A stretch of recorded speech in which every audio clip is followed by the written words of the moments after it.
Welcome, everybody, and thank you for joining us. We're going to get the meeting started today.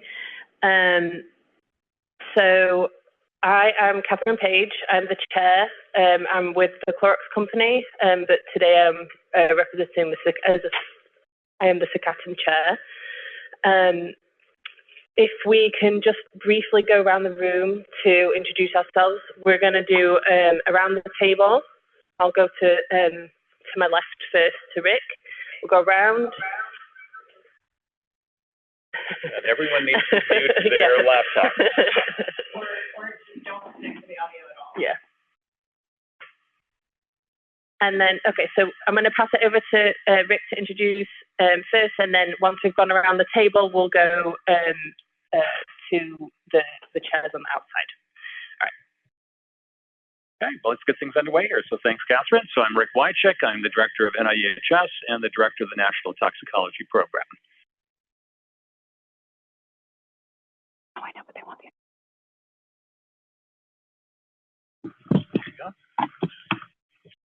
Good morning, Natalia Venus, Department of Defense and Econ Co-Chair.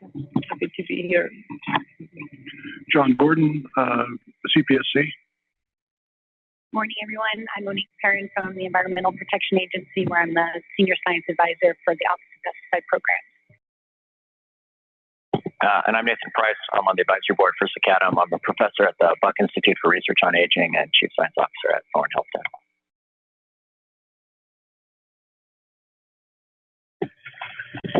I'm Patricia Silveira. I'm a professor at Indiana University and a SICATM member. Priyanka Sura, toxicologist at Gilead Sciences, and I'm a SICATM member. Hi, Sally Thompson-Aratani from University of Washington, and I'm a CICATM member. Hi, I'm Misty Ushio. I'm a SICATM member and managing partner at Digital Ventures.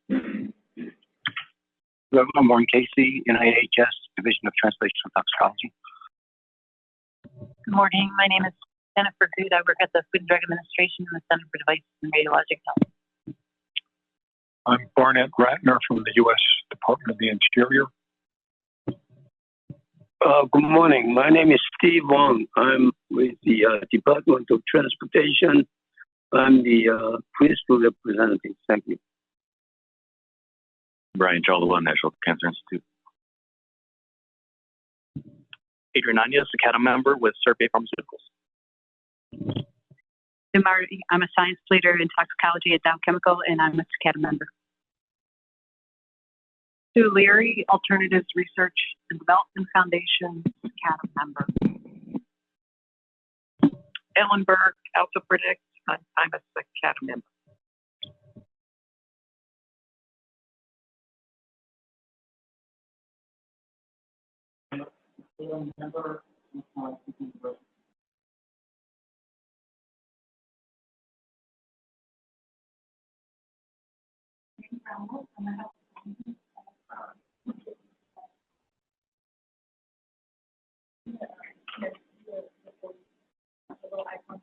Okay, thank you. Milady? Okay. Sorry about that. Antonio Baines, Associate Professor, North Carolina Central, SICATM member.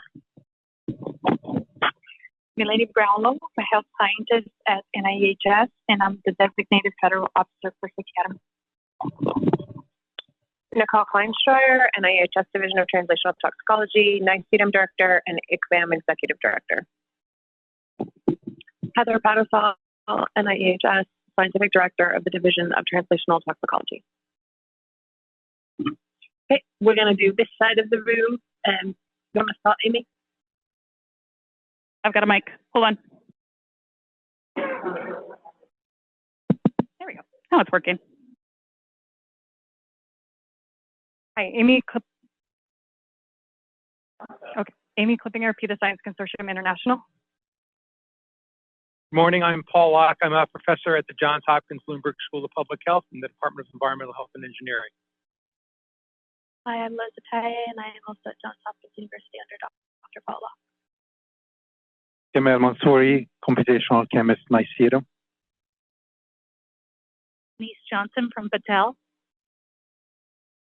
Stacey Adam from the Foundation for the National Institutes of Health. I'm a Vice President in Science Partnerships.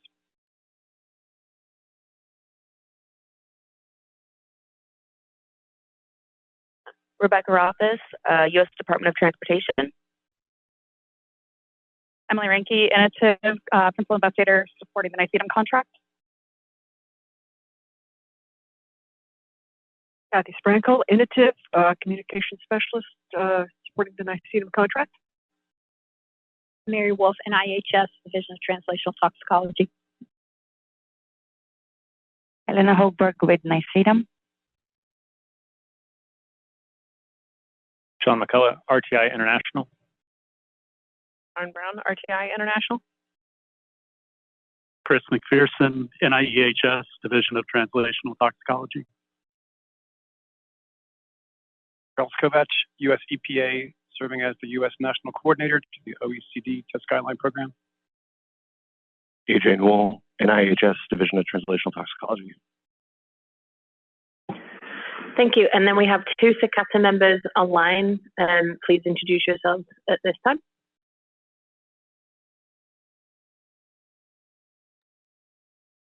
Hi, Shepan Paran, Chief Scientific Officer at Verisim and Cicata member.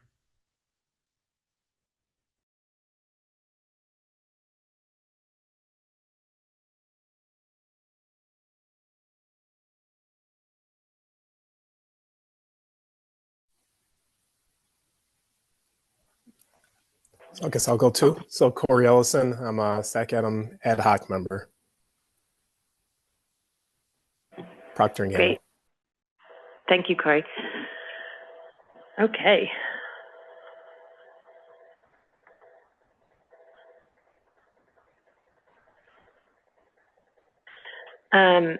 We also have representatives from the International Cooperation on Alternative Test Methods, ICATM, that are viewing the meeting remotely.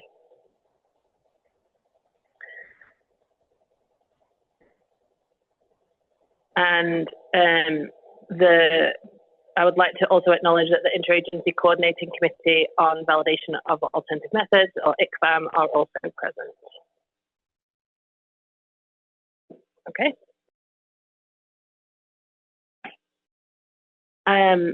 I would like to start off on the section for welcome and opening remarks. So I'm going to first introduce the ICVAM co-chair, Susan Fitzpatrick. No, Jenny. Okay, awesome. Okay, so we're going to provide welcoming comments. Go ahead. Natalia. Yeah. Thank you, Natalia.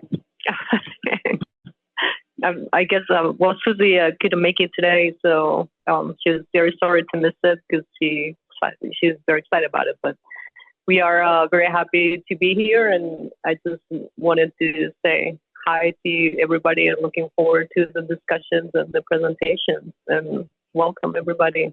Thank you.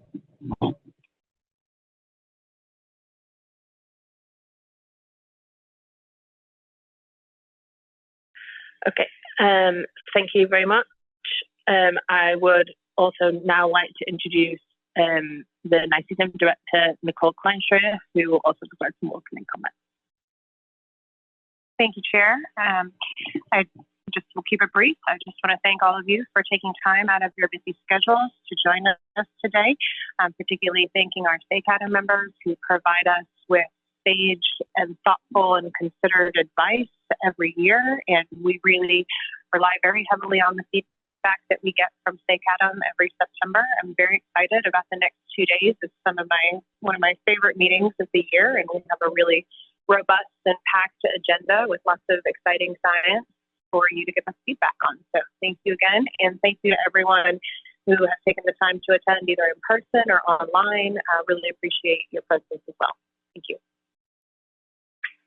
Now I'm going to pass it over to Melanie Brownlow for some housekeeping.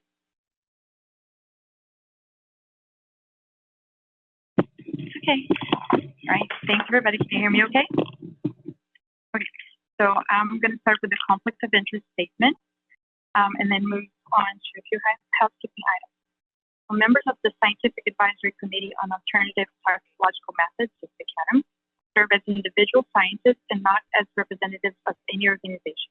Each member is to exercise judgment prior to or during the meeting as to whether a potential conflict of interest might exist relative to the topic under discussion due to his or her occupational affiliation, professional activity, or financial interest, or those of their spouse, minor child, partner, or organization.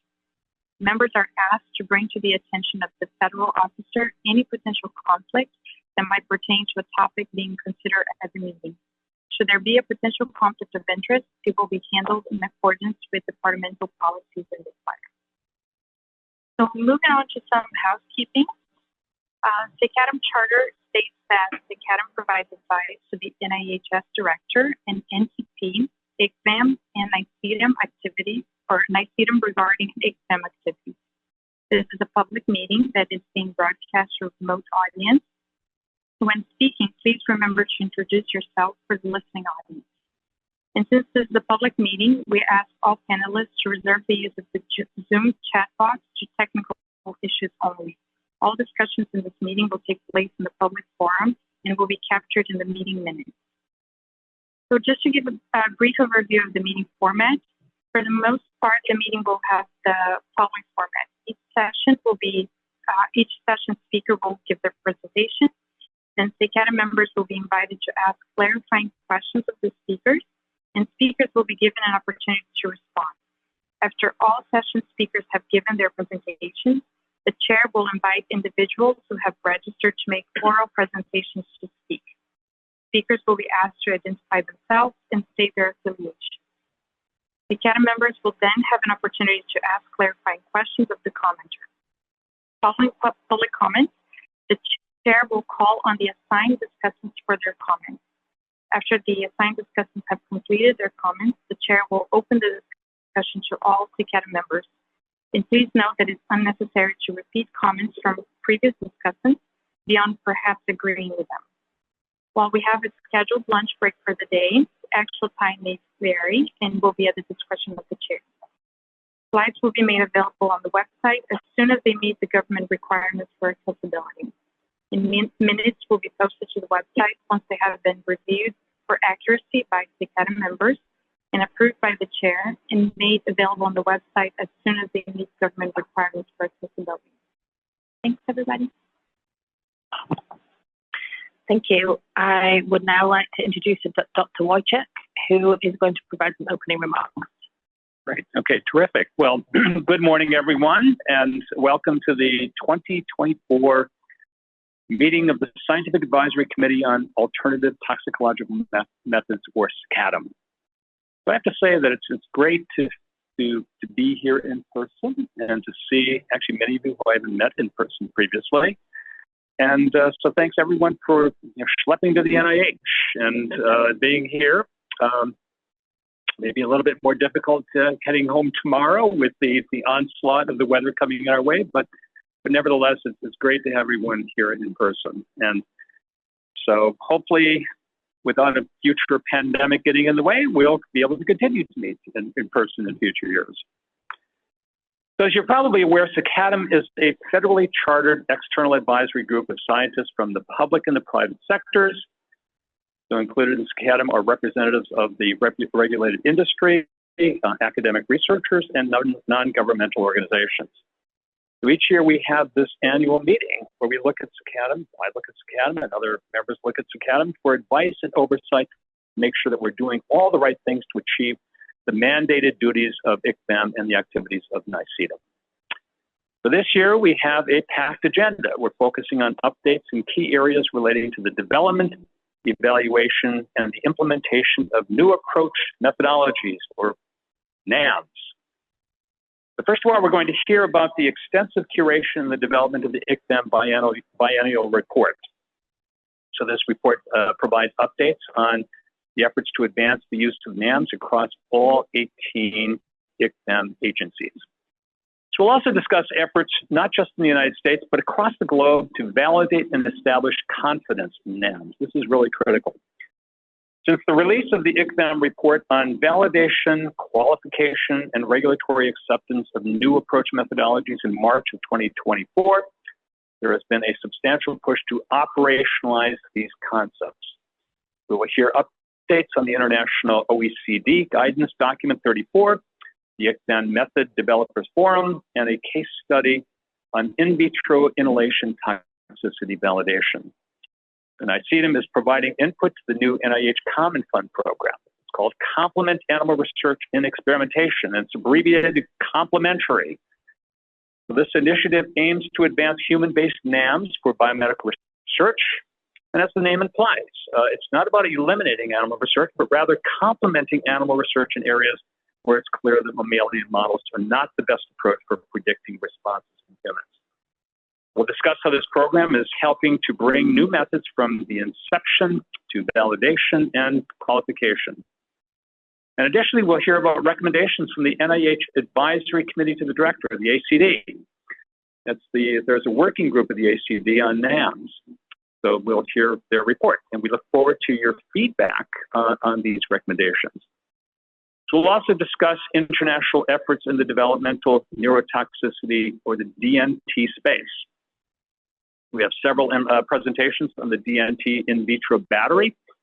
Several case studies with lessons learned will be presented with a focus on implementing new methods in naive facilities. And finally, we will learn about several updates to computational resources that are developed and maintained by the NICEDM team. These resources are being used by our federal partners and by any and all ICVAM stakeholders. We're eager to hear your insights on these critical issues. Your contributions are vital to the ICVAM process, and your input will help to ensure that there is tangible progress towards the implementation of NAMs in a way that will reduce, refine, and replace animal use. I'd like to take a moment to acknowledge the invaluable contributions of 5 CICADM members who are contemplating their term, or contemplating. You're not contemplating, you're completing their terms of service this year. So sitting on my right is Catherine Page from Clorox, who's our departing chair, although you've got duties today and tomorrow before you're allowed to depart. Also on the Zoom, I see that we have Dr. Shepan Baran, who's not here in person, but he's on the Zoom, is from Verisim Life. Ms. Sue Leary from Alternatives Research and Development Foundation. Dr. Priyanka Sira from Gilead Sciences, and Nisti Ushio from Digitalis Ventures. So I'd also like to acknowledge the continued collaborations with our international partners from ICADM and from OECD, who provide their technical expertise and willingness to have coordinate their efforts across the globe. So with that, I'll hand it back to our chair, Dr. Page, and I believe I have some certificates. We're going to do that right now. Yeah. Okay. So we're going to take some pictures, okay? That's part of the reason why I wore my jacket today, okay? And I guess we're going to the front of the room. Okay, let's have the mountains and the Bethesda in the background. Okay.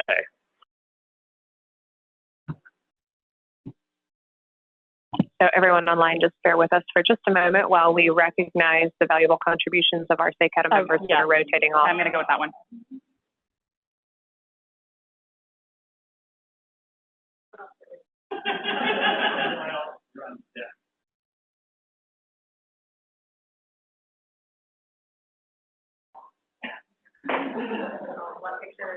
Where are you going to stand?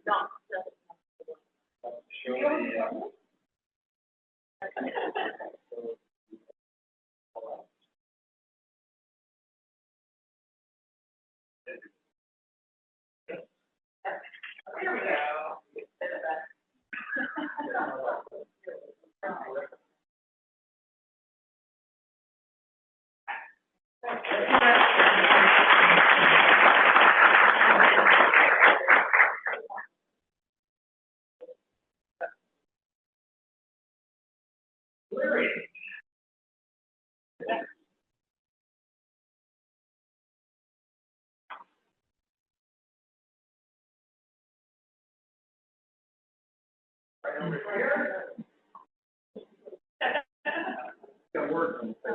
Yeah, come up a little bit. Give it a mark. There's a mark. We're playing this.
Okay, thank you so much, Rick, for all of that. I would like to start off with our first topic. We're going to move to the ICFAM biannual report, and I am pleased to introduce Dr. Kleinstreyer. Thank you very much, Chair. Hopefully we have resolved any of the technical issues that we were having. Hopefully the audio is okay and you can see me on the screen. Can you see the right thing? Yes, okay. Hold please. So, no, we don't have the slides up yet.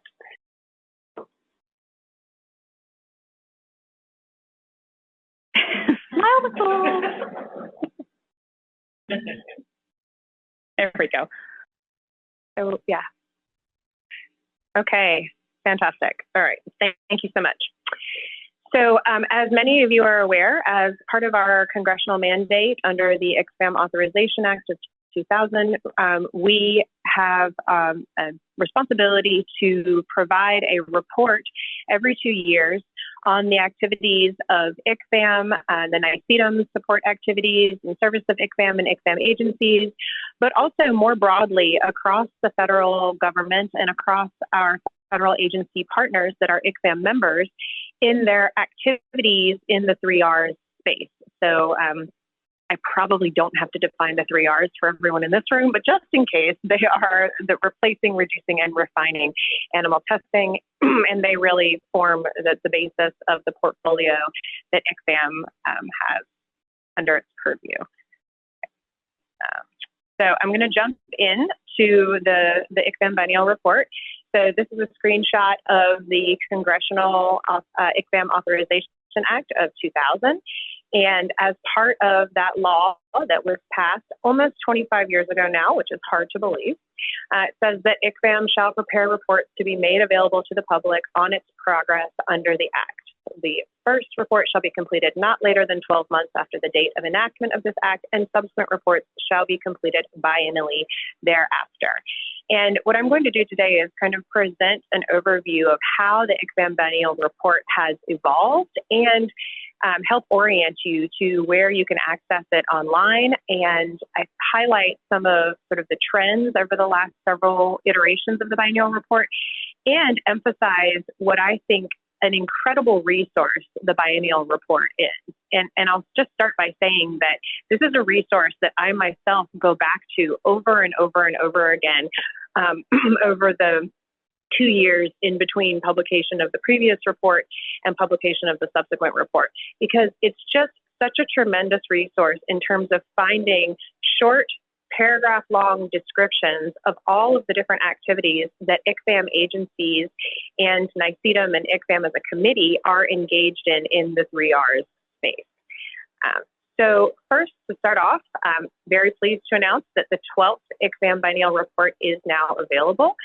It was published about a month ago now, and this is really due to the tireless efforts of Catherine Sprankle, who is our communications coordinator, and all of our exam agency partners who contributed substantial content to the biennial report. And this is a many months long process where we go out to the committee and we ask them to give us feedback and give us content on all of the projects that they have ongoing at their respective agencies under the 3 Rs. And then also we curate content on all of the vast portfolio of projects that NYCEDM engages in to support exam. So you can access the report online via the website on here, and I have a clickable version of that later. But just to give you sort of the 30,000 foot view of what is in the report. So first we have some background, some introduction about NYCEDM and ICFAM. We have some highlights of sort of major accomplishments over the 2022 and 2023 period. And then the report is divided into sections. And so there's a section on technology and new assay development and data resources and development of computational tools. We have a whole section on cross-partner projects that are underway under the Tox21 federal research collaboration. Then we have a section on confidence. As you all know, we've had an increased focus over the last several years on validation and establishing confidence in new approach methodologies for regulatory utility. And so we have articles on application of various assays, translation into regulatory policy and implementation, communication and education, which are of course critical pieces for increasing uptake of validated assays, and then also computational tools that are designed to support the area of confidence and validation. And then another section on utilization. We've spent a lot of time over the last several years trying to lay out what the needs are of our regulatory and research agency partners, and what are their current practices, what are their decision frameworks, and how can new approach methodologies help to support those agency needs and those decision frameworks and kind of fit in to their paradigms. Various initiatives to implement the 3 Rs and policies and guidance for implementation of NAMs. And then a section under leadership around how to build out resources for alternative methods, and that will be a theme that we'll come back to later in the meeting because we have some new initiatives that we're launching this year in 2024, but also international interactions and collaboration. Those are really key aspects of exam activities and exam agency activities, coordinating not only among our domestic federal partners, but on a global scale with our partners through the International Cooperation on Alternative Test Methods, or ICATM, and with our partners at the OECD, the ICH, the UNGHS, and various other international organizations that ensure harmonization across the global stage. And then we have some reference pages. For those of you who are not 100% fluent in acronyms, we have glossaries for you to rely upon. And then we have lists of our important agency representatives, our work group members, and then our publications across this 2-year period. So at a glance, we have over 200 articles, so 212 articles. Those are tagged with metadata topic tags, and we have all of our agencies represented. So I should take a moment and note that as of 2023, we had 17 exam federal agencies. This year, earlier in 2024, the National Center for Advancing Translational Sciences, or NCAT, formally joined ICFAM, and so we now have 18 agencies that will be represented in the next iteration of the biennial report when that comes out in 2 years' time. But I think this organization of the report, having these articles tagged with the various topics and agencies that are represented in the content of that article, is incredibly useful because it allows for both topic-based and agency-based searching. Some key accomplishments that are highlighted within the sort of introduction section, and there are many more outstanding accomplishments that are detailed within the biennial report, but you always have to to just choose a few to highlight up front. And these are really focused on efforts that NICEDM has undertaken to support ICFAM as a committee and ICFAM agencies. And these are looking at the publication of the updated ICFAM guidance on validation, qualification, and regulatory acceptance of new approach methodologies. You'll hear later in the day about how we are operationalizing that new ICFAM guidance on validation with efforts such as the Method Developers Forum to create opportunities for interaction and communication between method developers and end users, particularly our regulatory stakeholders. I already spoke a little bit about all of the articles that we've been pulling together to describe the agency information needs and decision frameworks and testing requirements to help paint a picture of the landscape of what agencies are doing currently and how new approach methods may be able to enhance and improve their decision frameworks and fit into their requirements. We have continued working very heavily in the area of skin sensitization. As many of you know, that's been an area with dramatic progress over the last several years. Part of that was curating the largest ever available human database for skin sensitization endpoints that has been used to establish confidence in and validate new approach methods, such as defined approaches for skin sensitization that have been codified in internationally harmonized OECD test guidelines. And we've been assessing the applicability of those defined approaches through testing strategies in coordination with the Division of Translational Toxicology, and Dori Germelek has been leading that on our side, and it's been a really, really productive project. We also, again, in coordination with the Division of Translational Toxicology's Cardiovascular Health Effects Innovation Program Management Team, we have been developing approaches to predict and characterize cardiotoxicity potential of a wide array of chemistries, and developing out and further expanding our web tools for chemical exploration and toxicity prediction. So now I'm going to, rather than try and do a live demo of the website, which is in 2 slides, and we realized because of the technological setup in this room is actually not possible, instead I'll just give you a couple of screenshots on how you can navigate the biennial report. If you prefer to download the PDF document and use it as bedtime reading, that is always an option for you. But what I really love about the last several iterations of the biennial report is that it is provided in a web-based searchable format. So when you go to the website for the biennial report, you can click on, some of these key NICEDM and ICFAM accomplishments, messages from our NIEHS director and our ICFAM leadership, but you can also search all of the different articles, the over 200 articles in the biennial report, by agency and by topic. So you see highlighted here on the upper right, you can search agencies, and you can immediately get to a list of what activities, the DOI is doing, or the EPA is doing, or the FDA is doing in the area of alternatives. You can also do this by topic area. So you can search topics such as acute toxicities, adverse outcome pathways or AOPs, carcinogenicity, defined approaches, developmental toxicity, genotoxicity, in vitro and vivo extrapolation, machine learning. So you can see that these topic areas, they range from toxicological endpoints to concepts like population variability, to tools and approaches like machine learning or IVIV. So this is where we're not going to do a live demo of the website, but for those of you, these slides will be posted. You will be able to click directly on this link and get to the ICFAM biennial report. And as I mentioned, the biennial report has really evolved over the last 20 years. It's really remarkable to see how far it's come.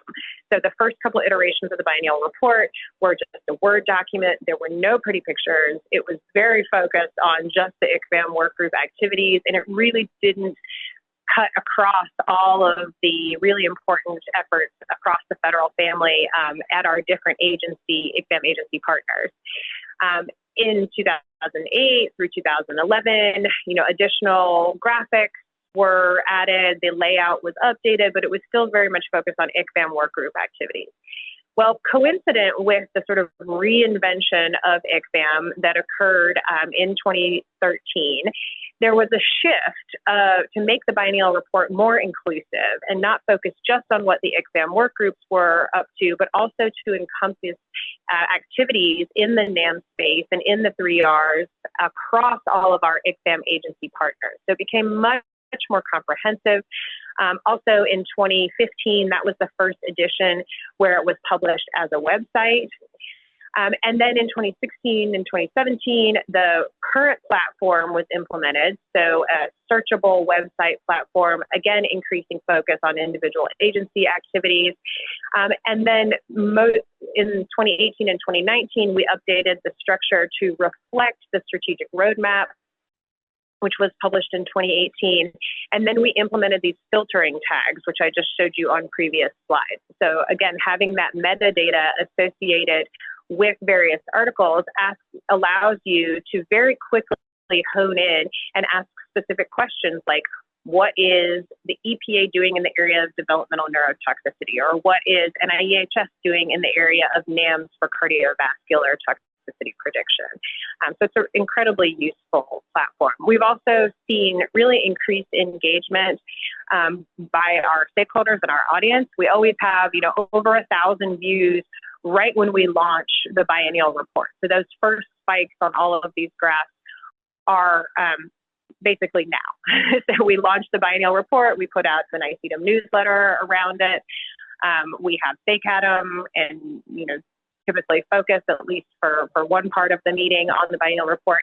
But then more recently, at the SOT annual meeting and at various other conferences, we started having more exam-focused sessions where we draw people's attention to the biennial report as just a tremendous resource to be able to very quickly go and get a reference point of what agencies are doing in the 3R space. And so you can see in the 2020-2021 report, we have these various spikes in viewership associated with presentations at scientific meetings like the Annual Society of Toxicology meeting.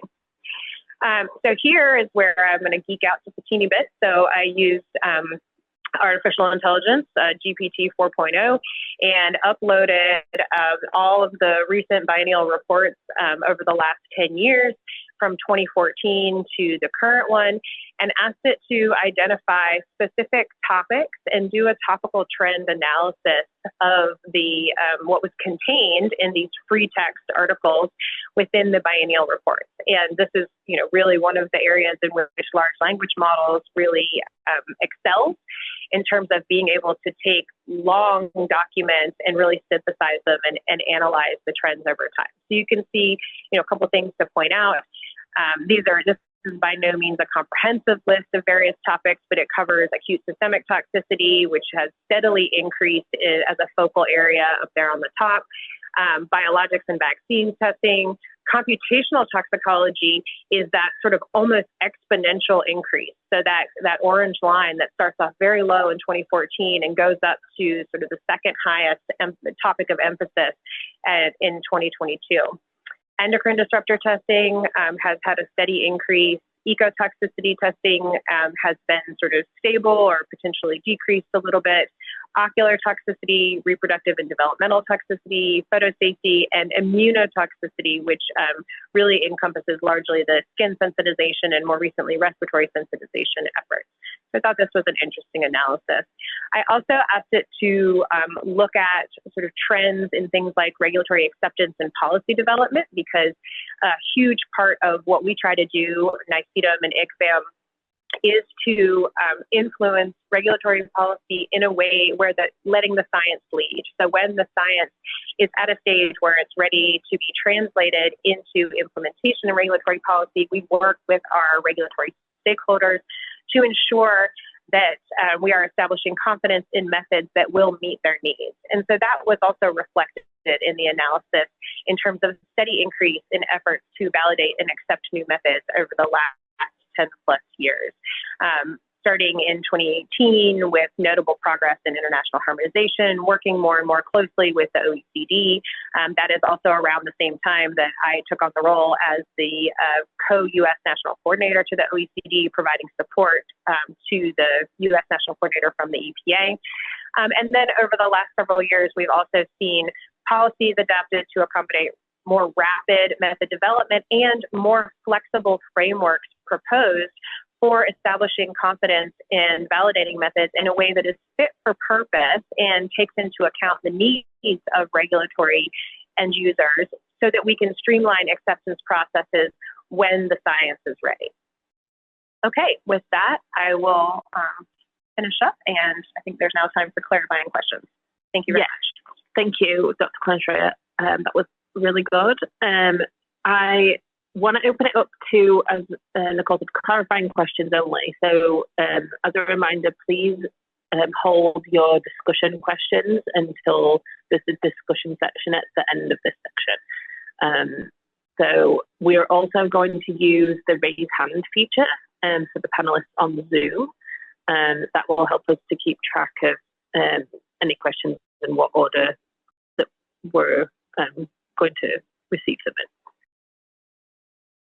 I am not seeing any clarifying questions at this time, but we have one in the room. Yes, Kathy Sprankle, Innovative Communications Specialist supporting NICEDM. I want to clarify, since Nicole specifically mentioned the availability of a PDF version of the report that we can download, I wanted to clarify that that is not yet available.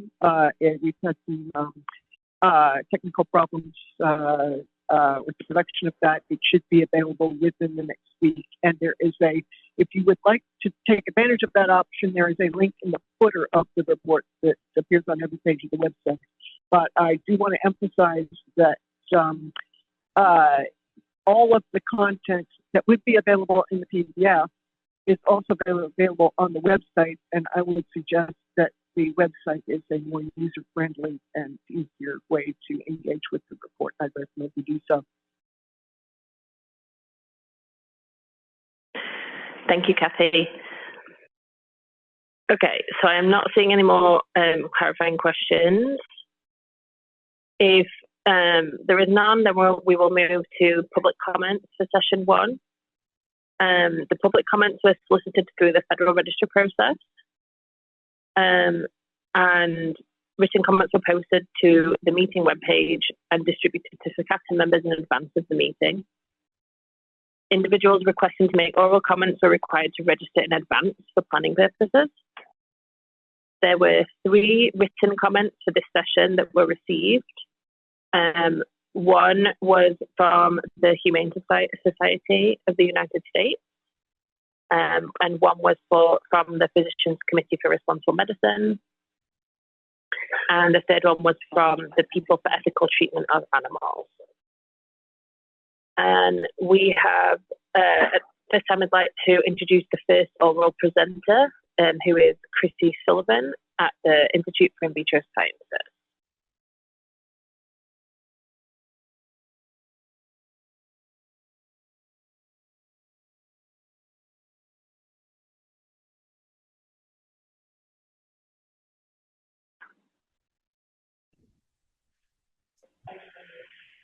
Hello, can you all hear me? Yep. Great. Hi, Dr. Page. Hi, Dr. Kleinster, everyone else in the room. Sorry I couldn't be there with you. I just have a brief comment trying to recognize all of the work that we've seen in the annual report and providing a couple of suggestions. This is Christy Sullivan with the Institute for In Vitro Sciences. So first of all, I just want to say that I think this particular report this year highlights some incredible work overall. Just as you dig in, as Nicole was saying, to kind of dig into the different areas of the report and look at the different articles, there is a lot there from each of the agencies, particularly in the sort of assay application section and the various initiatives to reduce and replace section initiative. And it led me to a suggestion that potentially you might consider a standalone webinar giving a little tour of all of these accomplishments and updates that have happened in the past few years by each of the agencies. I don't know exactly what form that might take, but I feel like if people don't maybe take the time to look through and explore all of the different areas of the report, having a webinar where you're kind of giving them the updates might be an interesting idea. I want to highlight the validation document. I think updating this document has been a really seminal accomplishment on the part of ICFAM. So congrats to the committee and congratulations to NICEDM and the support staff as well. I think this document provides leadership to the rest of the world who, lots of other agencies are having these discussions right now. And I was pretty impressed to have it come out and be ready and available. And now it can be kind of considered by other agencies and global organizations. I am hoping, I'm looking forward to ICFAM agencies to the extent that they aren't already, of course, but begin to implement these concepts to more quickly incorporate more new approaches into their regulatory decision-making in a transparent way that allows stakeholders and industry to understand what is accepted and even more importantly, how new methods can be accepted for those particular agencies.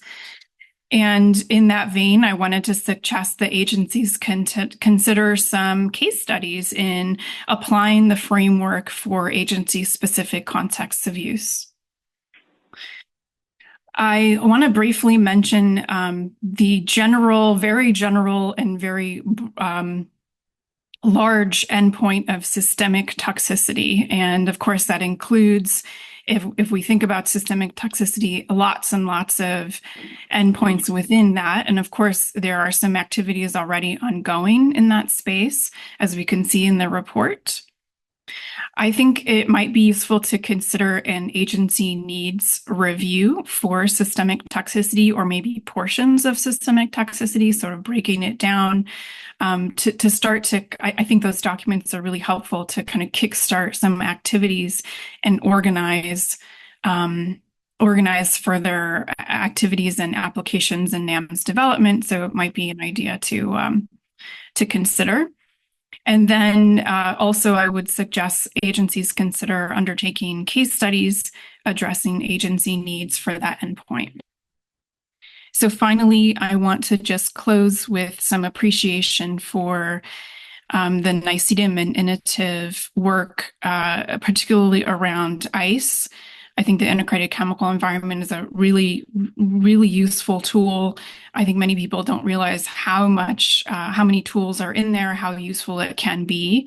And so I know there's some hands-on trainings going on. I would just encourage that those efforts continue with agencies and with industry.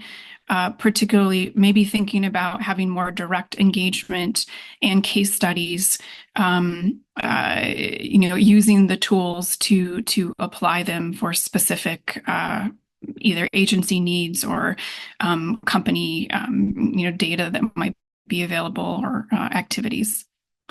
That's all from me. Thanks. Thank you, Christy. And I'd like to take this time to open the floor up to clarifying questions, if there are any. Again, we're going to use the raise hand feature and just clarifying questions. Okay, I am not hearing any. So we're going to move on to the next public comment, oral public commenter, Vicky Kachunak from the Humane Society of the United States. Can everyone hear me? Yep. Great. Hi, my name is Vicky Kachunak, and thank you so much for the opportunity to comment on behalf of the Humane Society of the United States and the Humane Society Legislative Fund. We did submit more substantial written comments, so I just want to be very brief today. Thank you so much for this meeting. I always enjoy it, and I'm looking forward to the rest of the meeting.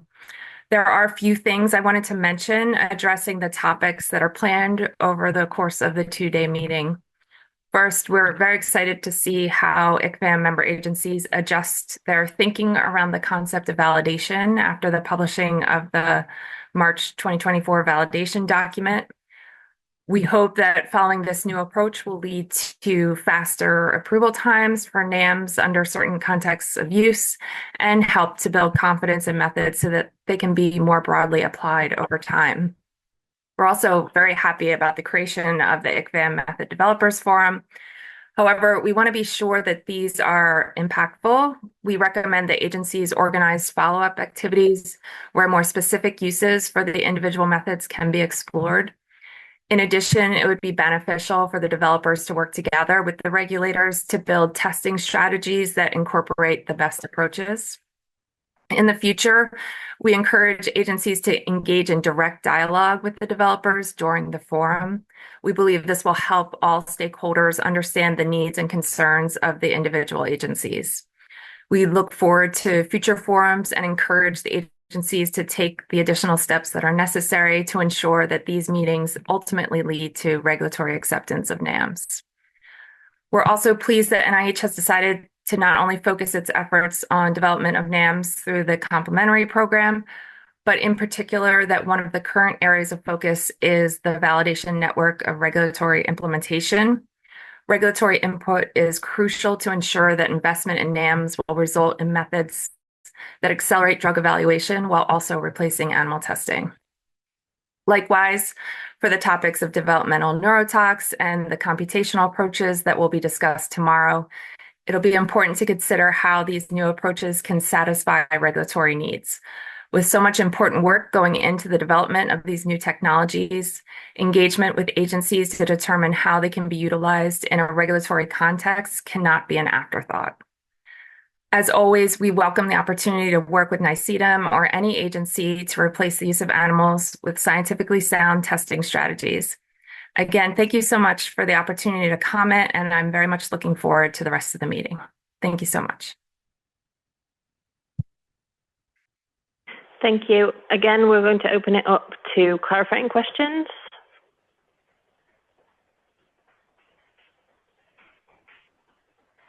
And I do not see any raised hands in the, so we're going to move on to the SIGATM discussion. So first we'll hear from the lead discussants in this section, who are Dr. Ellen Berg and Dr. Sally Thompson-Iritani. I don't know who wants to go first. Okay, Sally's been voluntold. Okay, and then once we've heard from these two, then we will open it up to other SIGATM members. On. Make sure everyone can hear me. Can everyone hear me okay? Great. I just wow, this is a really impressive report. I think that's where I can start, because I was really, like I say, just so impressed with everything that was accomplished. And this was in 2022, 2023, and I feel like there was even a lot like that it commented was happening in 2024 and maybe has happened.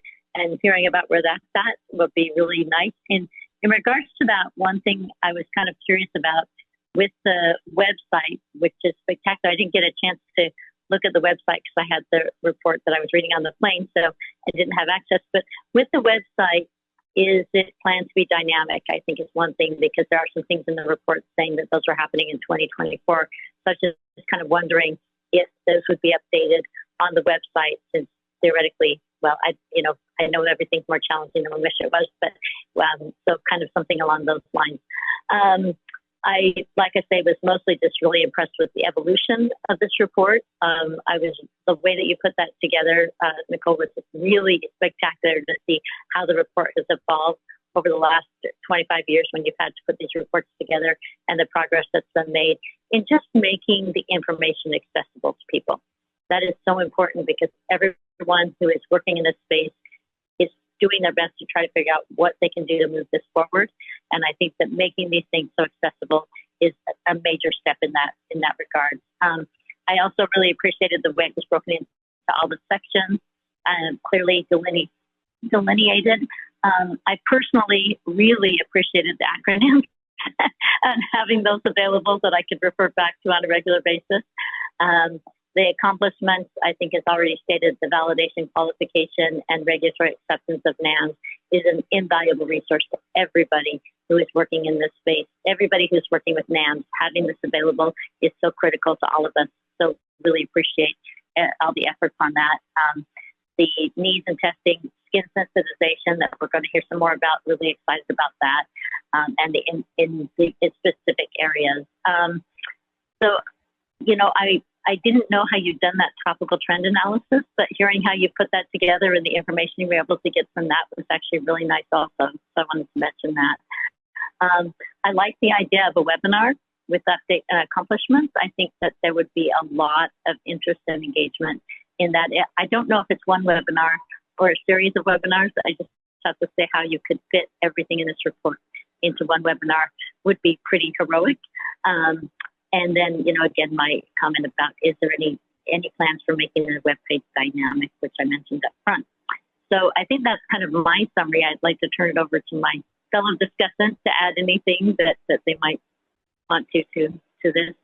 Just a second, Ellen. I'm assuming that Nicole wants to respond. Thank you, Dr. Thompson-Aratani. Appreciate your feedback. Unfortunately, the website is not intended to be dynamically updated. It is such a heavy lift for us to pull together all of that information once every 2 years. It's like a 6-month plus process to get that in that form. So to ensure that we are compliant with our reporting requirements and that we're, you know, pushing out all of the other communications that we do on a regular basis through NICEDM News and keeping the rest of our website updated, which Kathy does an absolutely Herculean job at. We don't have the bandwidth to sort of dynamically update the biennial report website. It's also would probably be inconsistent with the congressional mandate to have sort of that package deliverable every 2 years as a report. But as you mentioned, like there are quite a few sort of allusions to efforts that are ongoing. Even though this is a 2022 through 2023 report, we don't act like it's just a snapshot in time on December 31st of 2023, where we have updated information at the time of the publication of the report in, you know, mid to late 2024, we include that sort of up to the minute information. And then of course, any of the NICEDM activities that are detailed in the report are kept very up to date on the NICEDM website and through our scientific publications. So at least that section of it, I think, is much more dynamic and much more current. Thank you, though. Okay, Dr. Berg. Thank you, and I concur with a lot of what Sally has mentioned to you already. Certainly a comprehensive report showing the good progress in promoting evaluation NAMs by all the different agencies and their input on the needs and how many, you know, evaluation studies have been done over the last couple of years that I was unaware of. The next stage, you know, is going to be moving towards implementation, and I would like to see KPIs that reflect this. For example, number of case studies initiated, number of methods proposed, reviews implemented as a very top line, because the report is getting unscalable. So how do we kind of lift up the highlights and keep all the 212, and next time it's going to be 300 something articles there. But particularly on the website, I felt we missed the highlights. They're not there. I would move the detailed organization actually to one of the sides and have the highlights down, you know, on that first page. And, the current organization's report, as Nicole mentioned, it followed the roadmap. But I think thinking in the future, we've got to now start mapping into, where are we going here? It's not just about technology development. It's not just about confidence. It's about getting these into use and so start to think about a different organization that would reflect the evolution and the maturation of this work, which has just been phenomenal. In terms of future initiatives and focal areas, I think the excellent work on skin sensitization showed two things. When human outcome data is available, alternative methods can be shown to be better than animal alternatives, right? Secondly, the ability to map alternatives to specific mechanisms improves confidence. People are very confident in those methods because they can do both of those things. They map to human. So future initiatives, thinking about trying to get this data, trying to think about how do we incorporate, human data into our processes is going to be important. And another future initiative, I'm always way in the future, so apologies. But thinking about building an overarching knowledge structure to handle all this information, because that would help us connect mechanisms to assays, et cetera, et cetera. We will certainly see generative AI playing a role in systems along with structured data. And that brings me to final comment is about the future is, and we've seen it in the report with test batteries, is going to be combinatorial NAMs. And this might change how we view a number of our current practices and how we view validation. Current practice in validation has been developing chemical lists and aligning those to context of use, sensitivity, accuracy, et cetera. But that approach leaves out the specific performance characterization of individual components of maybe a combinatorial NAM. So addressing that difference. It's and I think it's coming up in the talk about the OECD coming later, maybe tomorrow. And let's see, research underrepresented human outcome data and the human population variation. I saw some animal variation, population stuff, mouse and fruit flies, but human would be good. And the last one about the web platform, I think I mentioned that at the beginning, that making the highlights on the first page would be very helpful. But thinking about how to organize that so that it's automated, because with the 212 articles, you can pull a lot of information and make it, get some good sort of automated ways to present that and make it easier for you to update it next time. Just have those units put in there. I think that's all I have to say. Great, thank you. And yes, and we have one clarifying question from Nicole. Thank you, Dr. Berg. I just wanted to follow up on your comment about incorporating both human outcome data and human population variability as both related but separate pieces of feedback. Do you have specific recommendations of areas where we should be more engaged, or resources that we may not be aware of that would allow us to better incorporate human outcome data and information on human population variability? Thank you.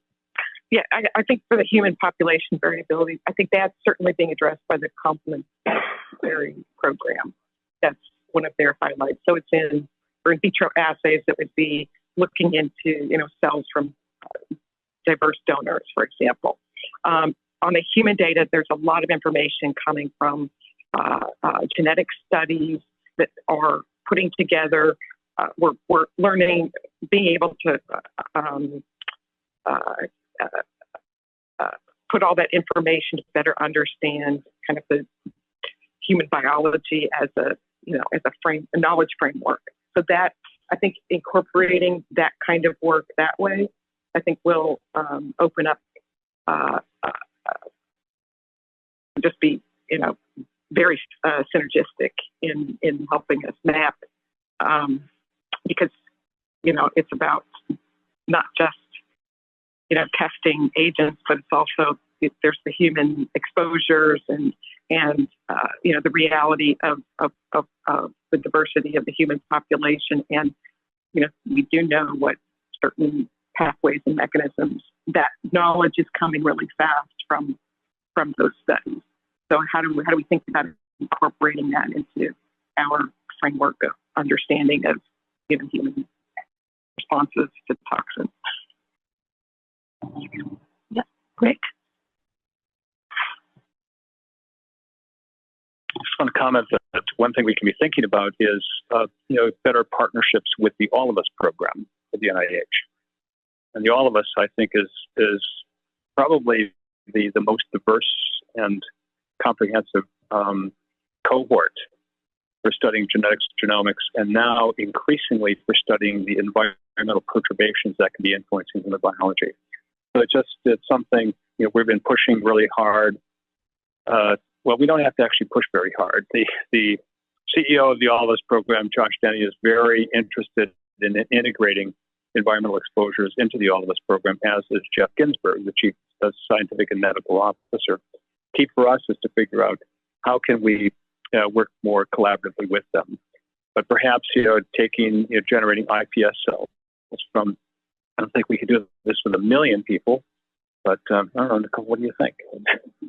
But at least a part of the All of Us program, and then building on some of the incredible capabilities that they have, because it is a big focus, having human genetic variability as part of that program. Thank you. We are going to open it up to the other Cicata members, so the members and the ANTOC members, both in the room and online. And just as a reminder, we're going to use the raise hand feature in the Zoom to indicate that you want to add to the discussion. Hey, Dr. Marty.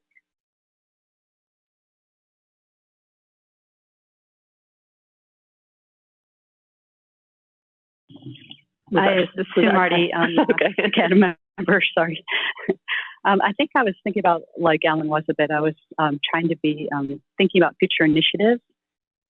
And I think ultimately it would be great to be able to put the existing NAMs into some sort of like IATA framework, where you can look at what data streams you might integrate. And the reason I think about that is I think about initiatives like the DNT in vitro battery. There's 17 assays there. And so, even, if you get one positive in those 17 assays, what do you do next, right? And so it would be really helpful to be able to think about what your opportunities are. With 17 assays in the battery, even just looking at simple probability calculations with a 5% false discovery rate, 58% probability that a chemical could get flagged in one of those assays. So, it would be really great to be able to know what to do next if that were the case. I'm not sure, maybe it's premature or maybe camera's going to get to this kind of thing, but to have, data put up so where you have a cheminformatics and then you have an in vitro assay, and then you have maybe more complex organoids or transcriptomics or something else behind that, so that people know how to manage that positive when they see it. I think that would be really helpful. And then the other thing I wanted to comment on was approaches that were mentioned in the biennial report. So with repeat dose toxicity studies, the most common target organs were the liver and the kidneys.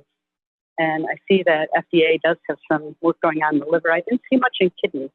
And so I was wondering from a systemic tox standpoint if kidneys should be, could or should be more represented. And then I really wanted to highlight that I really appreciate the collaborative project with Procter & Gamble to look at metabolism in vitro and the use of those bioprinted alginate beads to be able to look at adding metabolism to in vitro assays. I think that's wonderful and something that we really would love to get a better handle on. So really appreciate the work that's going on in that space. And then work to standardize approaches to analyze and integrate data. Definitely could be beneficial to have more of that. We're starting to see maybe benchmark concentrations a good dose, but when you go on ToxCatch, you get an AC50, you get an ACC, you get so many different values that understanding which ones to use and why and how you can manage that data would be really helpful as well. So overall, I really, really appreciate the biennial report, how much work is going on. I was very, very impressed. So thanks.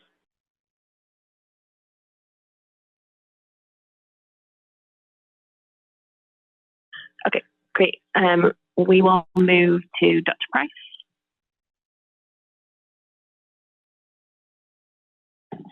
Yeah, really interesting start.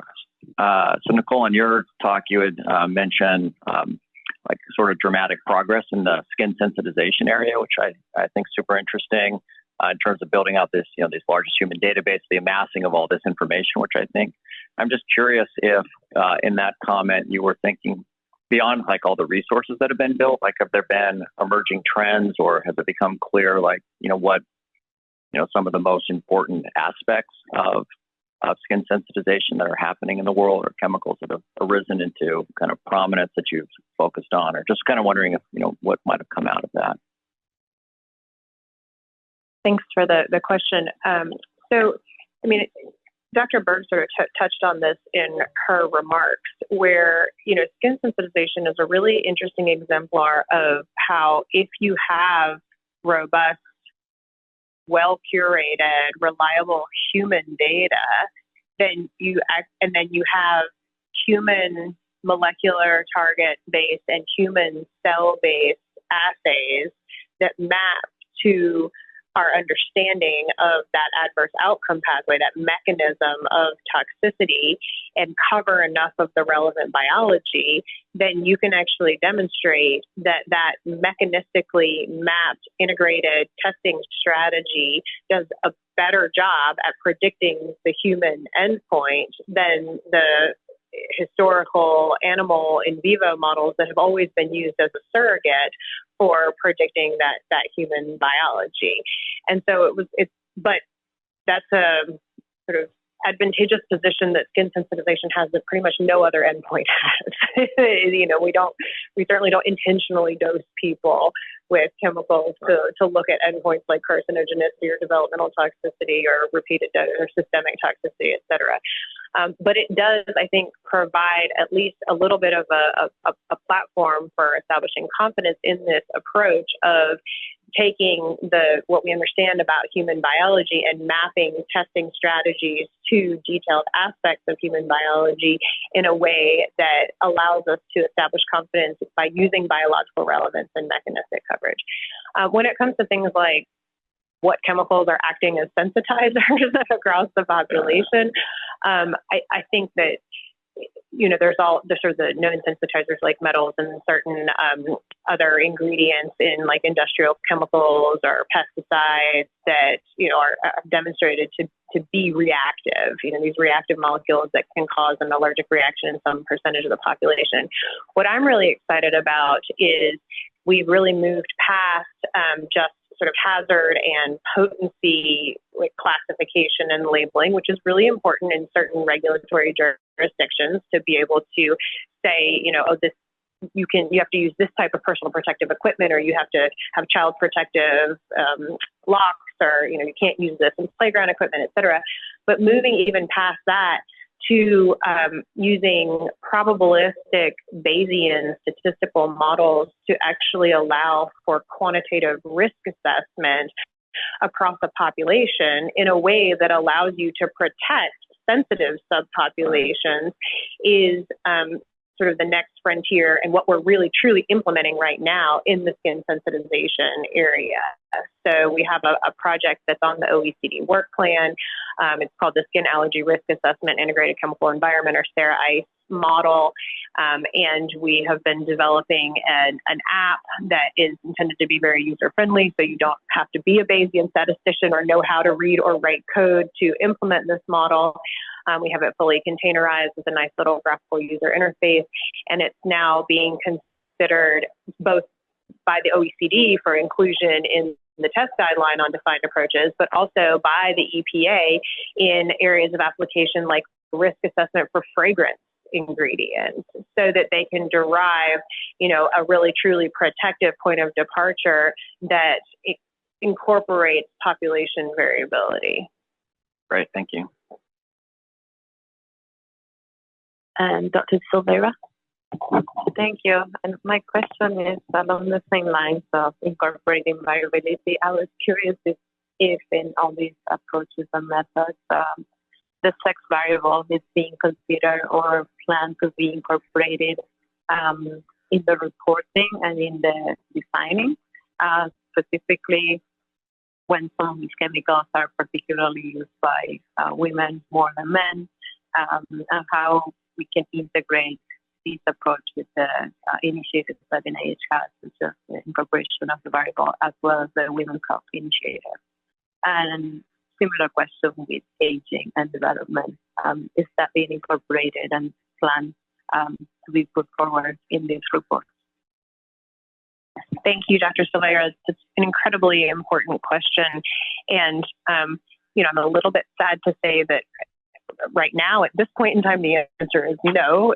But I think that is because of lack of data that is, being comprehensively generated and is available to us to kind of build, new approach methods and models on that much more effectively capture sex as a biological variable, aging, and also things like disease states and other aspects of the environment and of the sort of human condition that contribute to differential susceptibility. I am really optimistic, though, that there are several initiatives underway to actually generate more of the data that will help us to build better models that incorporate those variables. And I wonder if I might put Rick on the spot just for a moment and ask him to just maybe say a word about the recently awarded Exposome Center and sort of the efforts that are ongoing in the exposomic space to try and capture some of that human data and incorporate variables like sex in a way that will allow us to build better models. Well, I guess the comment that I would make about the new center, in fact, the new center is being awarded to Columbia University, but it's in collaboration with the University of Southern California and Harvard Medical School. But it's a big collaborative effort, not only across the United States, but across the globe. And it's really to bring the concepts of the exposome. The exposome is not just one exposure at a time, but it's the collective exposures over the life course. It includes sex as a biological variable. It has to, because Congress has increasingly mandated that we pay attention to that. So, this center is really about bringing greater coordination so that we're not doing things in pockets of activities across the United States, but we're doing this all collaboratively against a common set of standards, and not just across the United States, but across the globe. So this is modeled on the Human Genome Project. So back in 2005, when Chris Wilde first advanced the whole concept of the exposome, he thought, well, if the genome was getting beyond one gene at a time, and it truly transformed the way that we do genetics, the exposome is, if we really want to understand the impact of the environment, we can't just do one thing at a time, one exposure at a time. We've got to incorporate the principles of the exposome into the types of testing that we're talking about, as part of ICFAM and NICEDM. And CICATM needs to be fully aware of this. So I don't know, Nicole, is there anything specifically you wanted me to address? But it's a lot of coordinated efforts. But the other thing I'll just comment on is that part of the reason why we decided to, and I should also clarify that it's not just NIEHS. So a lot of my effort has been reaching out to other institutes and centers across the NIH. So the National Cancer Institute, the National Institute on Aging, the National Institute on Neurological Diseases and Stroke, and several other ICs have contributed money to help support this center because we're all working collaboratively together.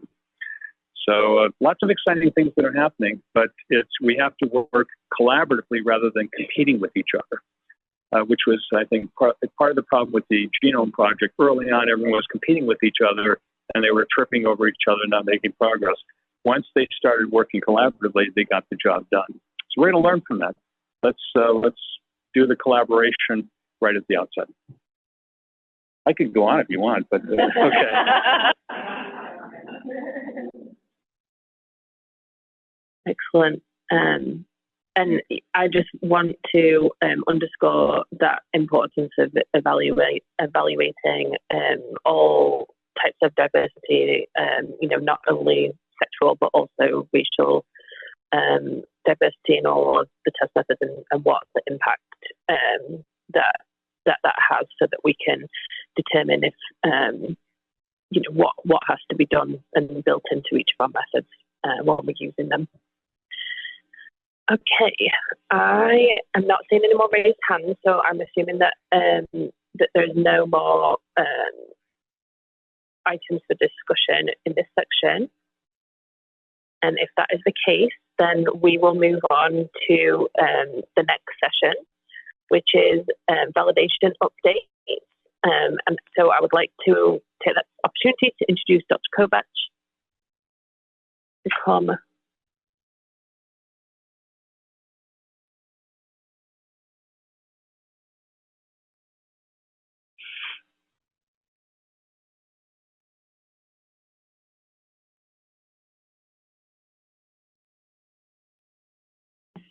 Okay, come and sit next to me.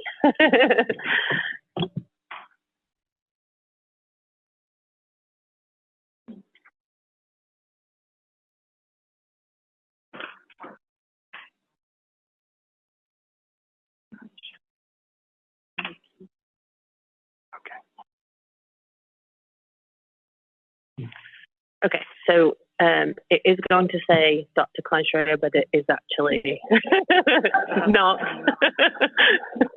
Do the application. Okay, that's the problem. Yeah, you're gonna have to stop.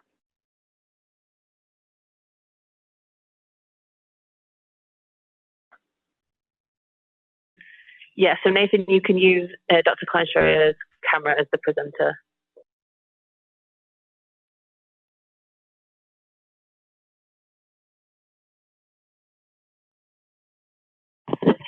Excellent. Yep. Got it.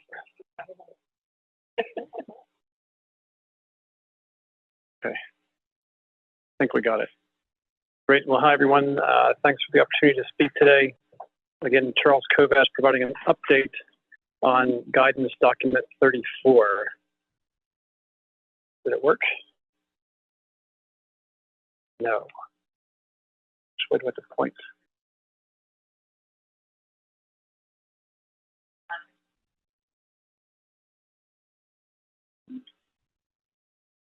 It works for me. Yeah. Mm. There's your laser pointer. No, that was me. Try it again. The unMidas touch. Okay, there you go. All right, there we go. Thanks. All right. So I thought it'd be a good starting point to remember where we were last year, right? So after looking at updating guidance document 34, we last year at the OECD WNT meeting in April, the WNT adopted the proposed update to guidance document 34, right? And part of that was because animal welfare considerations have grown in importance over the past 10 years. We have the burdens and acceleration of alternative methods. Test guidelines are becoming more complex and longer. Efforts may provide more clarity, reduce ambiguity, the expansion of defined approach-based test guidelines, And so the part of the project team is it's a collaboration with the United States, the Netherlands, and the European Commission. And so those are the U.S. members, Warren, Casey, Allison Harrell, Nicole Kleinster, and myself on the project team. Anne Gourmelon spoke next. Well, I don't know if it was next, but anyway, she spoke last year. And she talked about the organizational financial aspects of validation and international harmonization, highlighting the importance to improve processes that review and accept these methods, and also the challenges in funding the methods and the validation that would tee up to this stakeholder workshop that we held in December of 2023. Valerie Zwang with the European Commission presented on an updated guidance document 34, essentially outlining the challenges, right? So some of this I already mentioned, but including like this long review and approval process, gaining clarity on guidance, and then the fact that defined approaches or new emerging technologies were not really well described. The stakeholder workshop was a success. We helped to co-host it. There were a number of things that were identified as far as next steps on and lessons learned for the operational components of validation, as well as ways to increase this funding. And I'll talk about some of those later. And then also, as we just heard, that there was the recap of or summary rather, of the ICBAM strategic roadmap. And then also at that time, the validation work group report was near publication. So there were a number of things that were addressed last year that were complementary on the topic of the guidance document 34. It's worth revisiting why we do this, right? So in 1981, there was a decision on the mutual acceptance of data. It is legally binding, right? And in the U.S., there are 38 member countries and a number of other adopters or adherents to MAD, right? So the point of testing it once and accepting it everywhere. And in over 20 years, mutual acceptance of data has become indispensable, right, in avoiding duplication and in establishing scientifically sound methods to support protection of human health and the environment. And just a quick visual is that guidance document 34 describes or defines that process by which methods are introduced for development and the approval process for test guidelines. That plus good laboratory practice yields the mutual acceptance of data to receive all these other benefits of avoiding duplication and saving time and money, increasing chemical safety, reducing animal use, reducing trade barriers, and other. At a high level, and this is, believe it or not, a simplistic slide for how many steps there are.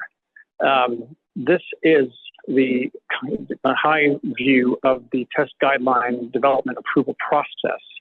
And, starting with box 0, right? So that's taking an existing method and moving it through, should I use the pointer? Yeah, there we go. In box 0 up here, moving it through developing SPSF proposal, moving it through this getting it adopted into the WT work plan. We have other things happening up there. A pre-validation steps, identifying those SOPs, conducting the validation and developing the draft test guideline, moving towards, discussions within the expert group, and a number of WNT commenting rounds, and then perhaps approval of the test guideline. And it's the thing is, while the guidance document 34 focuses on boxes 3 and 4, those are the key areas that we're trying to update and improve, and for clarity of guidance, as well as increasing the capabilities for new emerging technologies. It touches on every one of those points, and you can see the challenges and the complexities of a revision of that document. So the document, it's a reminder that this was the reminder that I know it just worked. Emily, could you help us out?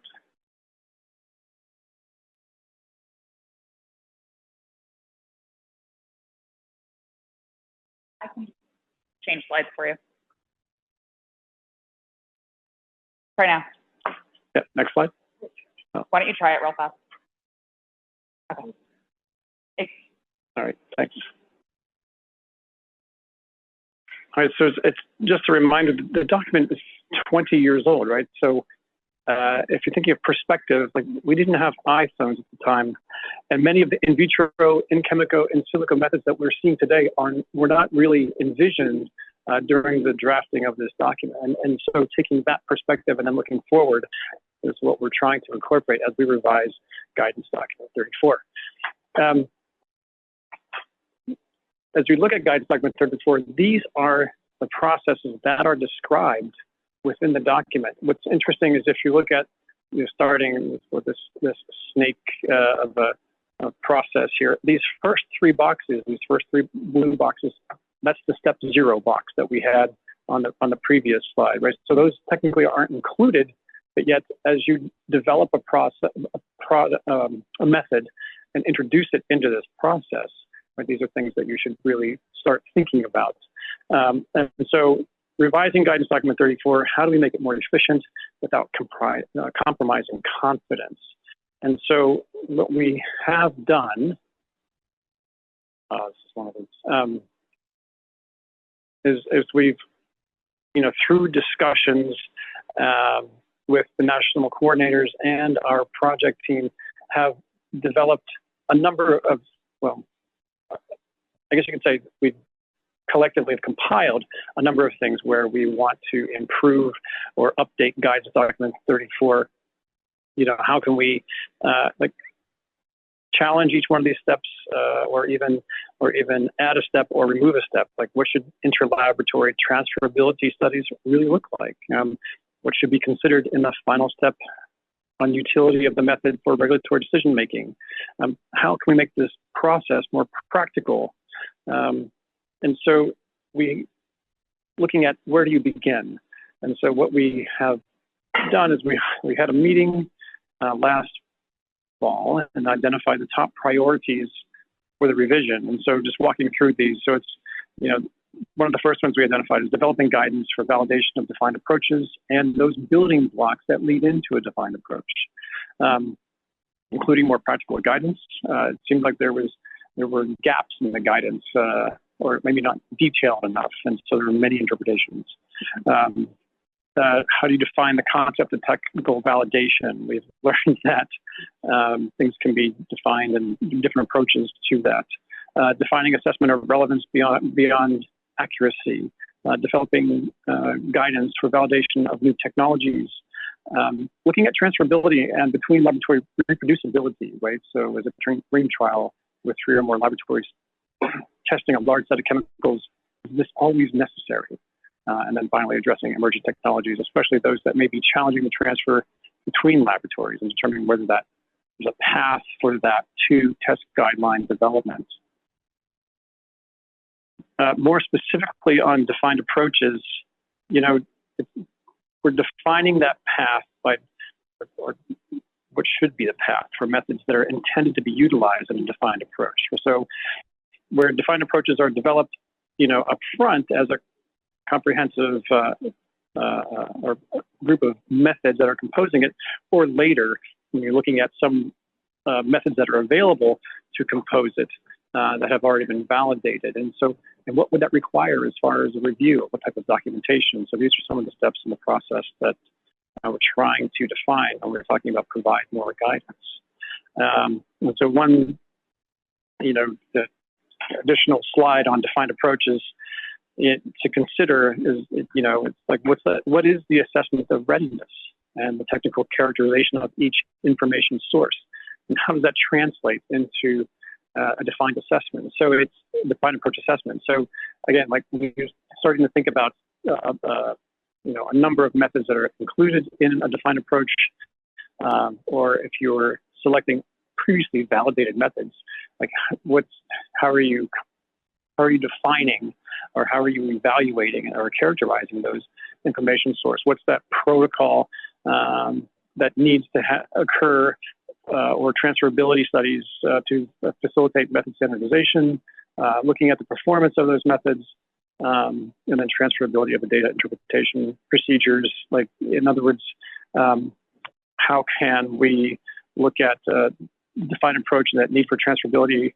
And so you can see there's a lot that we're thinking and how much of that needs to be within guidance document 34. Again, because you have so many different methods, and that need to be there needs to be flexibility within a process, but yet enough information for somebody to follow it and for the WNT to review it.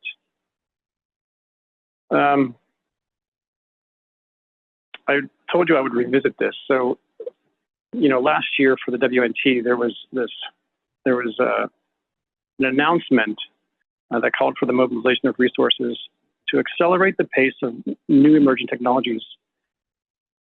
What the WNT is finding is that we're seeing more and more new emerging technologies coming to the WNT, seeking that approval to become a test guideline or incorporated as part of a test guideline. And with this new pace, like, how are we going to, I guess one is for the development, and the second is for the validation of these methods. And so the OECD recognized, or put out a call, if you will, to raise that awareness, and that's what ignited the activities last year to, place on the calendar this workshop for the stakeholders discussing operational financial aspects of validation. As part of that, we hosted a number of webinars, of which many from the U.S.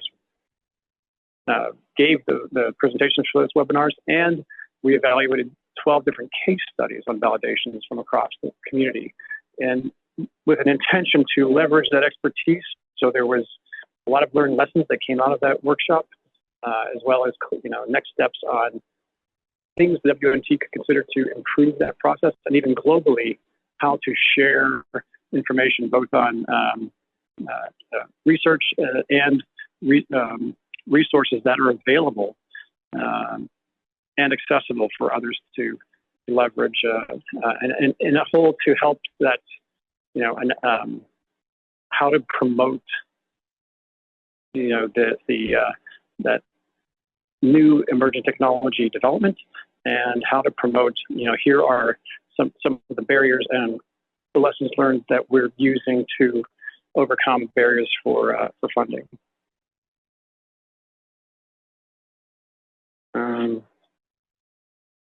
All right, so if you looked at last year or the past couple of years for the guidance document 34, so I provided you with a lot of information that's feeding into our discussions. So, 2022, we had a workshop at the WNT considering should we update guidance document 34, and what does that look like, and how do we, and having that scope and proposal. It was accepted to the WNT in 2023. We held a meeting two meetings rather over that year that was discussed at the ICADM working discussion, as well as the stakeholder workshop on financial operational aspects of validation. This year, obviously we mentioned earlier that the ICFAM published the NAMS validation report. We held a second expert group meeting on guidance document 34. We've had ongoing discussions and taking the first steps on revisions. We've developed 3 different subgroups on defined approaches, readiness criteria, and transferability. We're going to have a 3rd meeting this year of the project group to keep working on these different topics within guidance document 34 and map out that plan for what it looks like in 2025. And so the relevance back to ICFAM and CICADM is that I think we heard from Nicole's presentation, like how much work is happening already within ICFAM, right? So the roadmap 2022-2023 really encapsulated a lot of impressive work. Looking at 2024, published the validation document. We held the developers forum. The U.S. is leading or co-leading on 15 different OECD projects. There are numerous ongoing research projects across the agencies. Each agency is working towards their own NAMS work plan goals. EPA has a scheduled NAMS conference. Actually, the correct date is November. Yes, thank you. I see my own. In Research Triangle Park. So, there's a lot happening this year. Again, that's contributing to our perspective in updating guidance document 34. And really, the 3 points that I would leave for you all to consider is that, how can we leverage ICVAM to quantify or better quantify validation processes and steps in support of guidance document 34. We have all these different research projects that are occurring. How can we maybe take a look at them and find out how we're doing internally? Where are the barriers or gaps or struggles that we're facing with our own validation processes? And then when we use that to inform or support our different perspectives for updating guidance document 34. Another consideration is that how can we engage ICVAM more strategically to communicate interagency methods, development, research, and validation, right? So when we look across, we see all this great work, but how do we look at it more strategically to think, here's what we're doing within each agency. We're able to effectively do that, but where can we start, looking forward together? How can we improve resources for research, for validation, or to target them into specific needs? And then lastly, we have this listed within ICVAM roadmap, and it's always an opportunity to identify shared communication and training opportunities. We recognize that, training people on NAMS is for the research community, or it's the developers, and also those folks who aren't engaged on that every day. We conducted a survey going into the stakeholder workshop, and that really provided us with that diversity of perspectives that are engaged on NAMS. And so it's the regulatory community, it's the researchers, it's the developers, it's the financial institutions, and other hands that maybe touch lightly on it, but collectively can help to broadcast that message. So with that, I will conclude my talk. Thanks. Thank you for that, Dr. Kovac.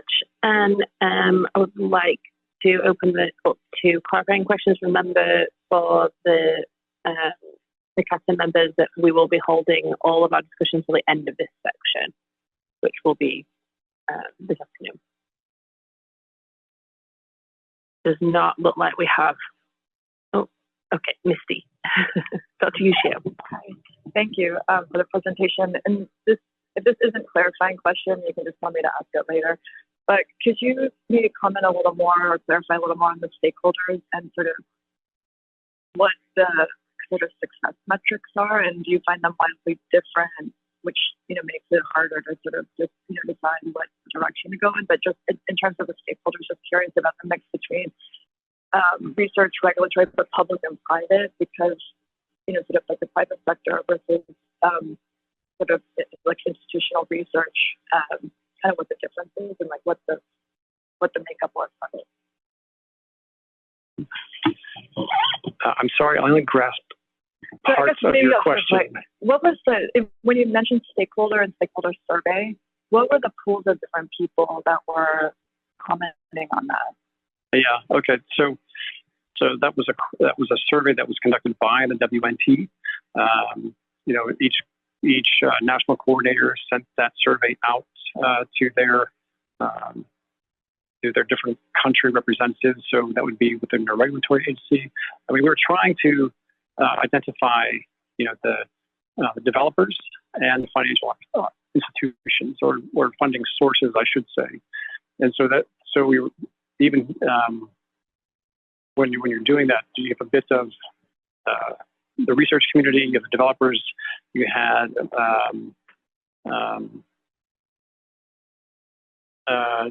the agencies or regulatory authorities. We had different funding sources. I'm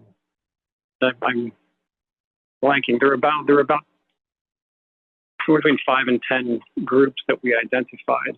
And I don't remember off the top of my head how many responses we had, but it was maybe like 100 or 150 different responses. And so that really informed what was the kind of the different interests and concerns that they were facing. It did vary depending on which group was going to, was answering or responding to the questions.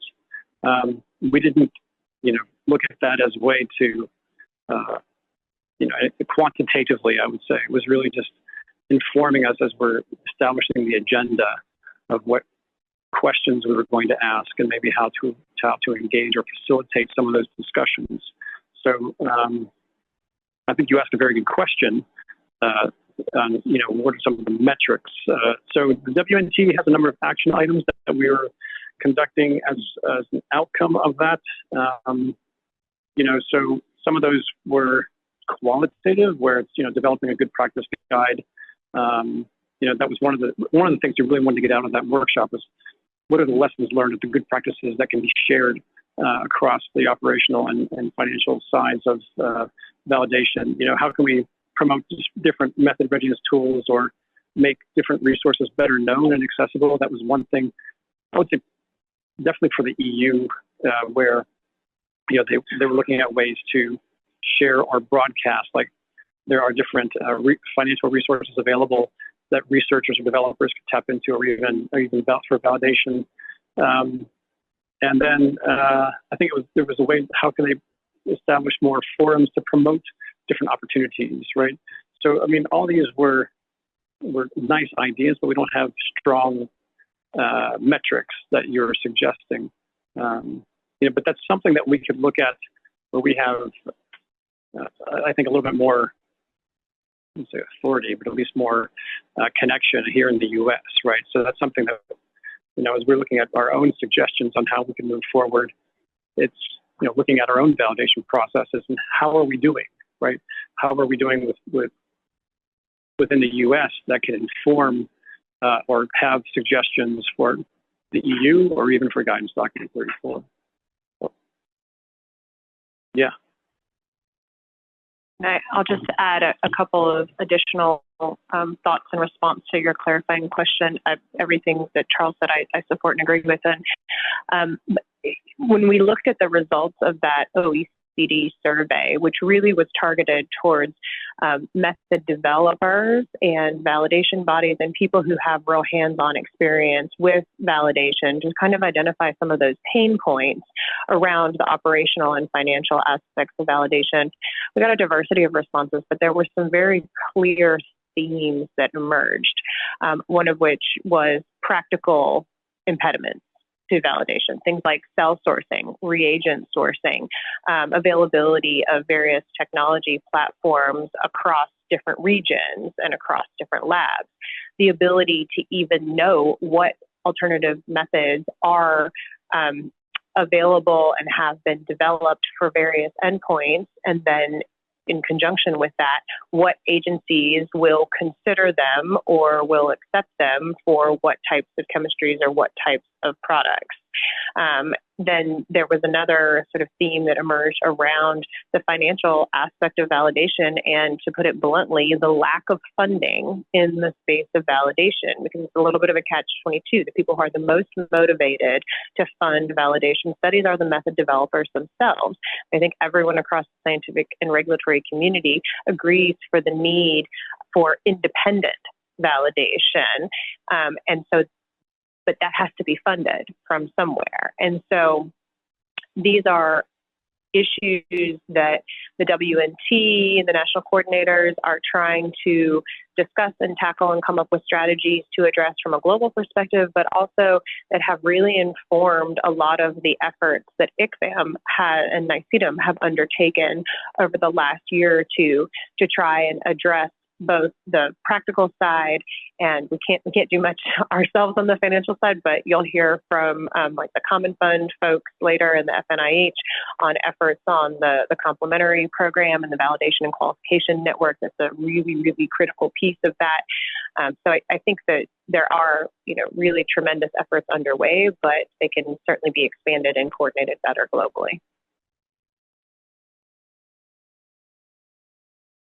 Great. I am not seeing any more clarifying questions at this time. So I would like to move on to the next session, and I'm going to introduce Dr. Emily Renke to come and replace Charles in the hot seat. And we're going to hear about reviewing the Method Developers Forum and follow-on activities from the VWG report.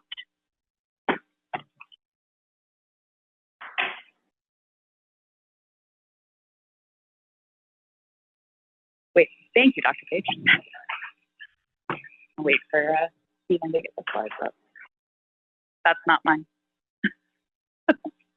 I am not Amy.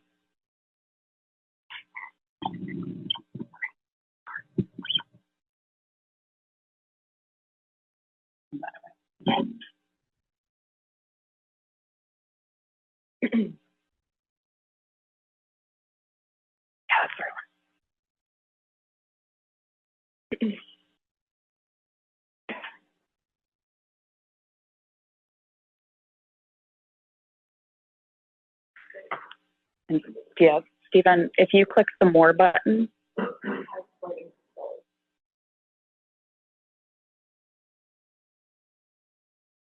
Now hide the floating meeting controls. One more. Okay, thanks. We'll get there eventually. All right, good. Almost good afternoon. 3 minutes from good afternoon. Thank you for that introduction, Dr. Page. And yes, today I'm here to speak about the Method Developers Forum and what its concept is and how our first one went and what we're looking at doing as future activities with that. And I work for Innovative and I am a contractor supporting ACM. Oh, Stephen, can you go click on the screen? We'll get there eventually.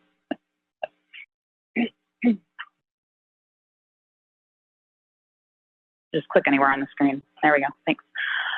You don't need to advance slides now. It should be okay. Yeah, we're good. How do we go back? So the concept of the Method Developers Forum really did come out of the publication of the Validation Qualification Regulatory Acceptance of New Approach Methodologies report that was published in March of this year. And it was kind of a good idea that we wanted to bring forward with ICFAM. And it's really meant to be a proactive effort to highlight and implement the recommendations detailed within that report. And it provides an opportunity for NAMS developers to present their methods and discuss regulatory issues with relevant stakeholders.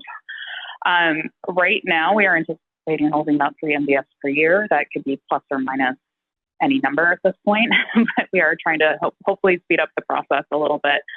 And each iteration is meant to focus on a specific endpoint or toxicity. So instead of looking at a wide gamut of NAMs each time, we are focusing specifically in one space. The intention of the process is really it's the six-stage idea. We have federal and industry stakeholders recording presentations that summarize their information needs and decision frameworks for the endpoint or toxicity of interest. And so, we will reach out to our federal and industry stakeholders that are in those relevant endpoints and ask them to provide a 20 to 30 minute presentation that we record and then make available on the NICEDM website. So anybody can go back and reference those. And, the ones from our most recent MDF are up there right now. Once those are posted, we send out a call for method developers to put together a presentation that will address these needs for each of the specific regulatory agencies. And we send those out on relevant media platforms such as, NICEDM News, ASCCT mailing list, SOT mailing list, et cetera. However we can get those out, we're going to blast everybody with it so that they can, be able to participate. Any interested method developers will then view those stakeholder recordings and will then be provided with a basic set of questions that correspond to the key concepts within the validation working group report to address in their presentations. Then we have a steering committee. We'll review each of those submissions and select those that are going to be included on the MDF main event. And then the main event, which is virtual, will feature brief presentations around 20 minutes from the selected method developers that address those NAMs for that endpoint toxicity of interest and will allow time for discussion. Oh, we slowed down quite a bit. So the very first MDF topic that we had was on carcinogenicity testing. So we tackled an easy topic from the very beginning. This was the easiest one we could have picked. We had federal presentations from CPSC, a couple of centers within EPA and FDA, National Cancer Institute, NIOSH, and OSHA also presented for us. So those recordings, again, are up on the NICEADM website. We had one agrochemical presentation from Syngenta, and we were able to provide a case study of what we're hoping method developers would put forward from Dr. Carol Yock at the University of Ottawa. So she, had a really, really nice case study on how to apply carcinogenicity testing and its application within a federal paradigm. So then after that, we got those recordings posted on the NICEADM website. If you want to go find those, you can go to the Resources for Test Method Developers page, and then you'll see that there's a Method Developers Forum sub-child page. And within there, there's all the instructions for method developers on what they need to do in order to submit those. And then all of the presentations from the regulatory and industry stakeholders are housed on that page as well.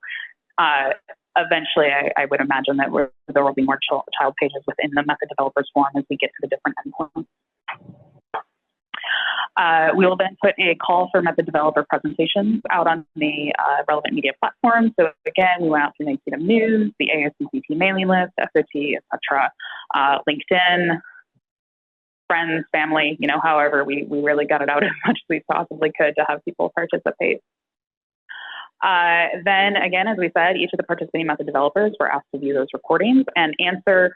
I will not read all of these, and I will not make you read all of these, but they are all in the presentation of the relevant questions that we wanted each method developer to address within their presentation.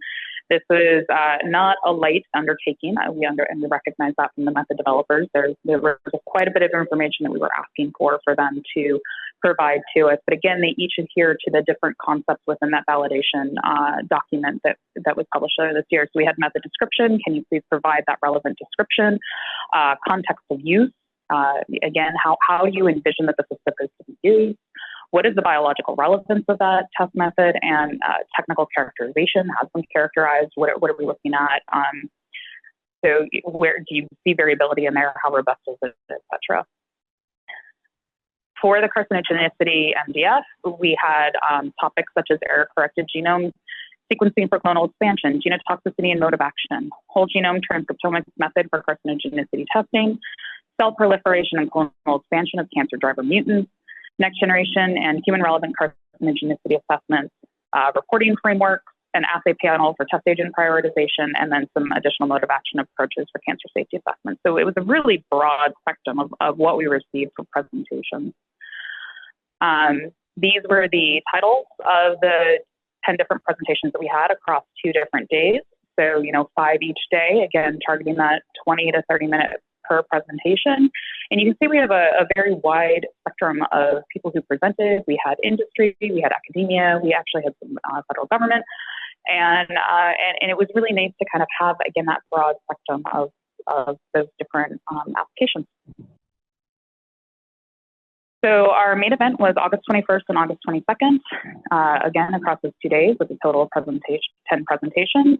We had 230 unique attendees across the 2 days. On the first day, we had 194 total attendees, and on Thursday, we had 141 attendees. So, fairly robustly attended. It was really nice to see those numbers come in.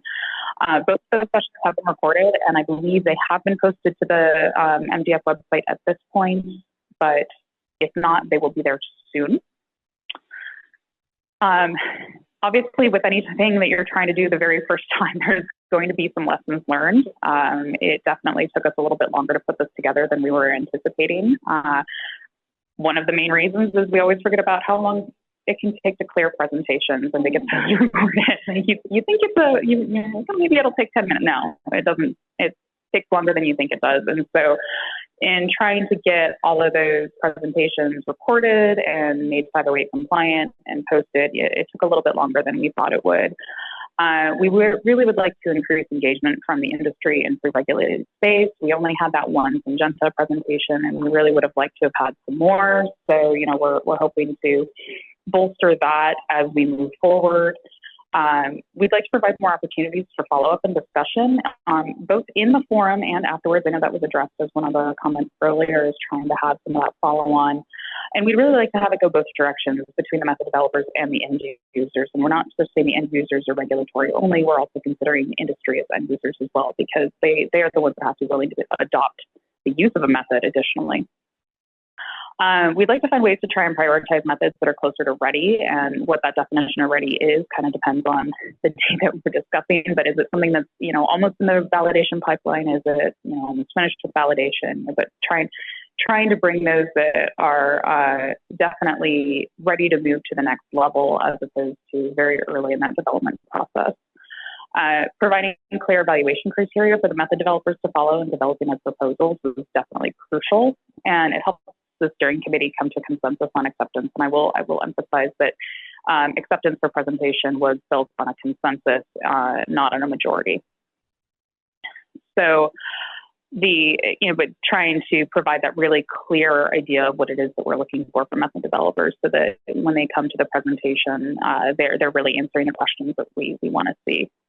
Overall, it was extremely well received, and we had a lot of positive feedback from diverse stakeholders. I was speaking with one of my colleagues from the EU last week, and he mentioned that he was extremely just excited at us trying something new and different, and trying to make that, do something new to bring that conversation between method developers and various stakeholders. So where are we going with it next? Well, obviously we have to select the next topic, and right now that is going to be cardiovascular toxicity. So method developers who are online right now, let's start tweaking those ears. But we will also be queuing up inhalation, developmental and reproductive toxicity, specific target organ toxicity, neurotoxicity, and systemic toxicity.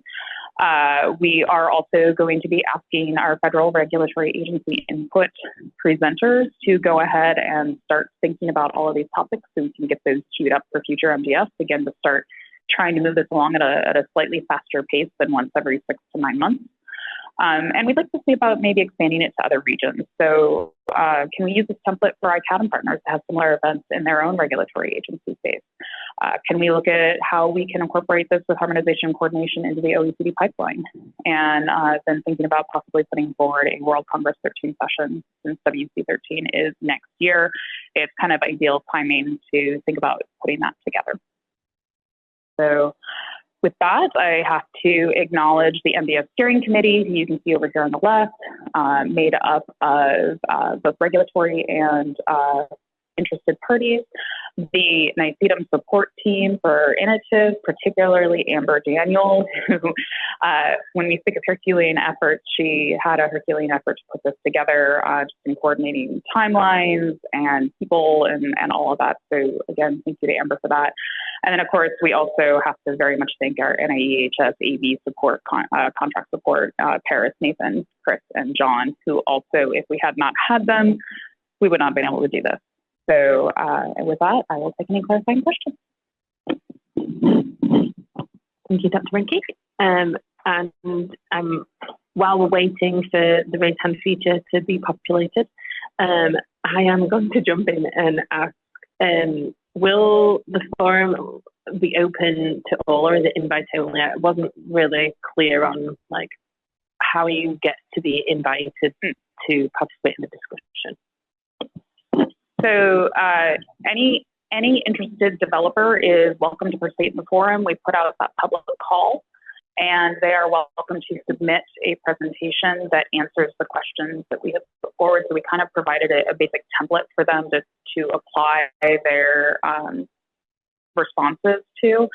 And then the steering committee evaluates all of the submitted proposal. And the proposal is their PowerPoint presentation. It's not a written proposal or anything like that. It's literally send us a PowerPoint presentation that you would like to present, and we will evaluate it for whether or not it should be included. And then the steering committee has a series of questions that they will go through to evaluate whether or not that proposal meets the criteria that they have for inclusion within the MDF. And then once that decision has been made, they're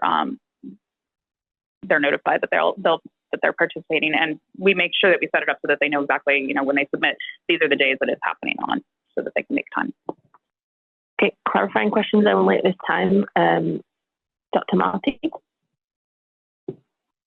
Yeah, Sue Marty, Sacadam. Yeah, I was just wondering, so when they're looking at the proposals, some of them probably only cover like specific facets of, say, genotoxicity or carcinogenicity. Do they look then to build multiple modes when they're trying to pick which ones to move forward, or? That would be probably something for follow-up discussion, I would think. Like, no, we definitely did not evaluate that, or I should say the steering committee did not evaluate that initially, but that is something to think about because, yeah, as you mentioned earlier, bringing more of the IATA perspective in. But one of the lessons that we definitely learned, and I know Nicole's about to happen, is that we need to provide more space for there to be dialogue between the attendees and the method developers and regulators and the various industry stakeholders, so that maybe those collaborations where things could be brought together could occur. So hopefully in the future we can make that happen. Did you, Nicole, want to? Yeah, I'll just follow up quickly and say that one of the byproducts of the MDF, in addition to creating a forum for dialogue between method developers and end users, both regulatory decision makers and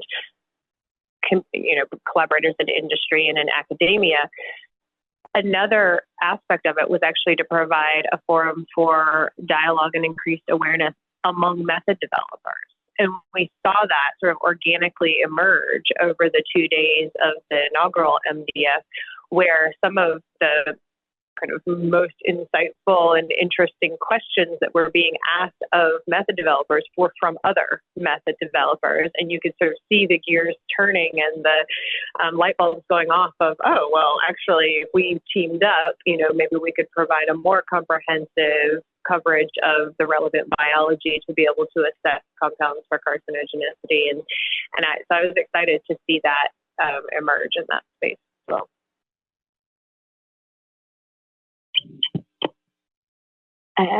Dr. Marty, did you have another? Okay, sorry. Okay, Dr. Nanez. Sure, Adrian Nanez, Canada member, for the CERPA. So my question to you is, first of all, kudos on tackling a very difficult subject for this first outing. Like carcinogenicity has, been something that's kind of on everyone's mind for many, many years. Was there some sort of a final readout for kind of what came out of that could be easily summarized, or? No, but that's a great idea. I'm just thinking of maybe advertisement for your next one to say, like, we did this for CAR-C. Now we're thinking about cardiotox. Here's kind of the readout. I think this is something that, as far as industry goes, especially pharmaceutical, kind of what I'm used to would be very, very impactful and hopefully get more representation from some of those groups. Yeah, that's a great idea. Thank you.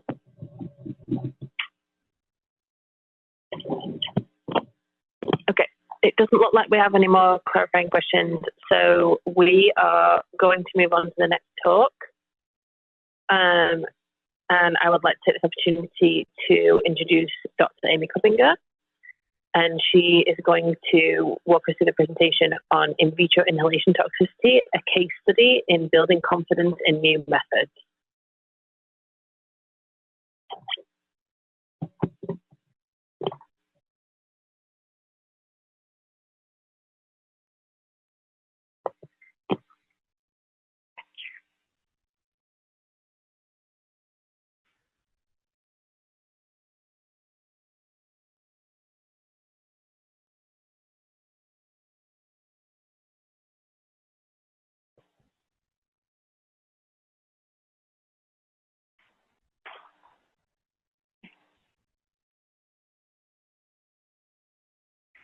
All right, great. Thanks, Catherine, for the introduction. My name is Amy Kuppinger. I head up the PETA Science Consortium International. very briefly, for those of you who aren't familiar with this organization, we're made up of 23 scientists located in the US, UK, Germany, Belgium, Switzerland, and India. And we work specifically on advancing reliable and relevant methods to meet regulatory toxicity requirements. And we do that by funding and designing method development and validation efforts, organizing free trainings, workshops, and webinars, conducting retrospective data reviews, and participating in standards-making organizations such as the OECD, and publishing and presenting on our work.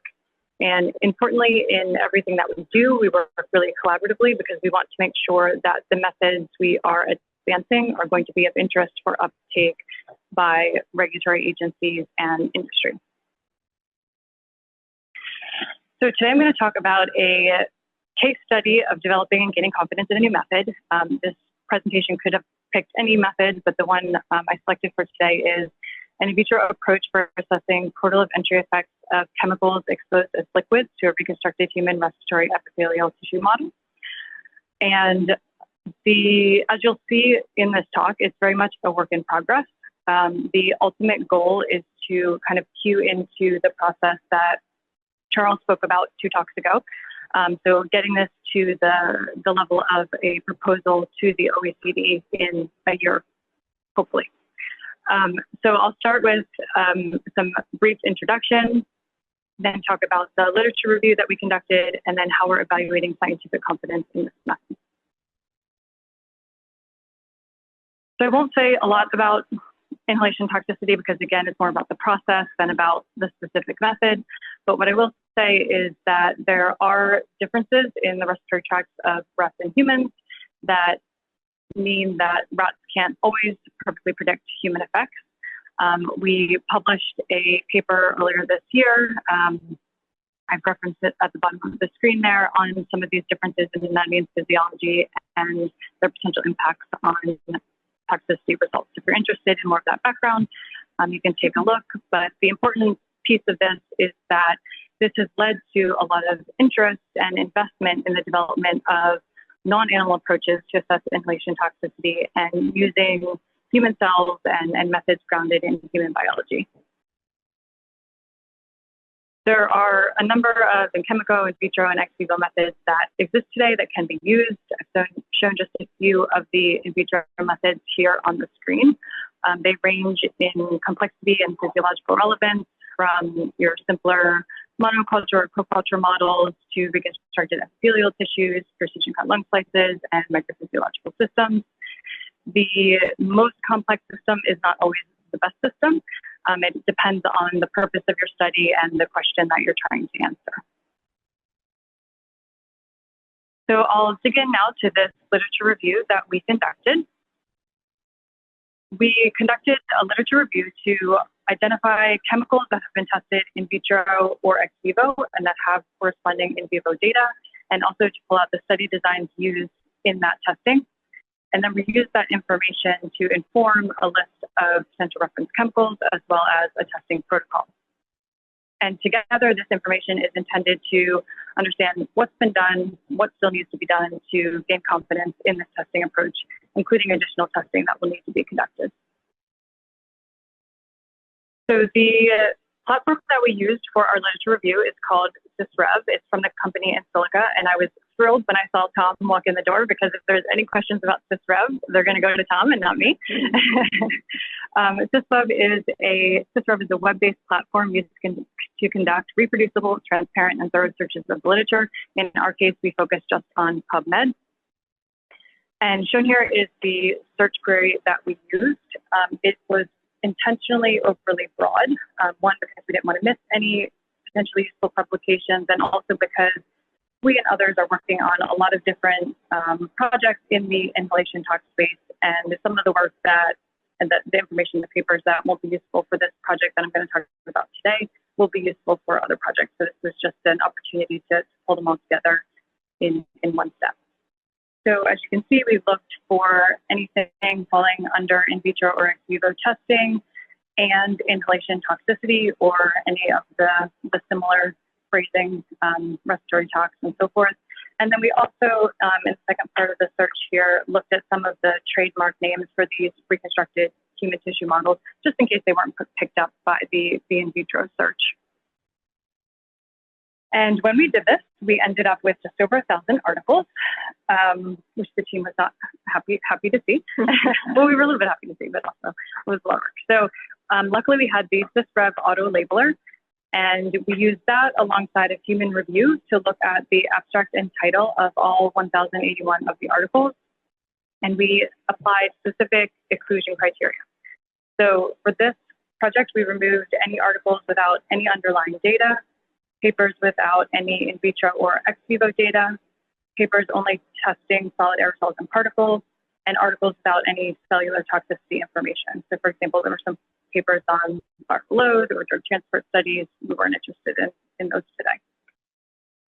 When we applied those exclusion criteria, we ended up with 132 articles that were marked for a manual full text review. So when we got to this point, we needed to further define and limit the scope of what we were working on for this one project. And we decided to focus in specifically on liquid chemicals exposed as liquids to the cell system. So we excluded any vapors and gases, any studies that just looked at vapors and gases. And that brought us down to 52 total articles. We then used these 50-some articles to pull out a list of potential chemicals that could be used on a reference chemical list. So these are chemicals that were just pipetted as a liquid right onto any in vitro or ex vivo model system.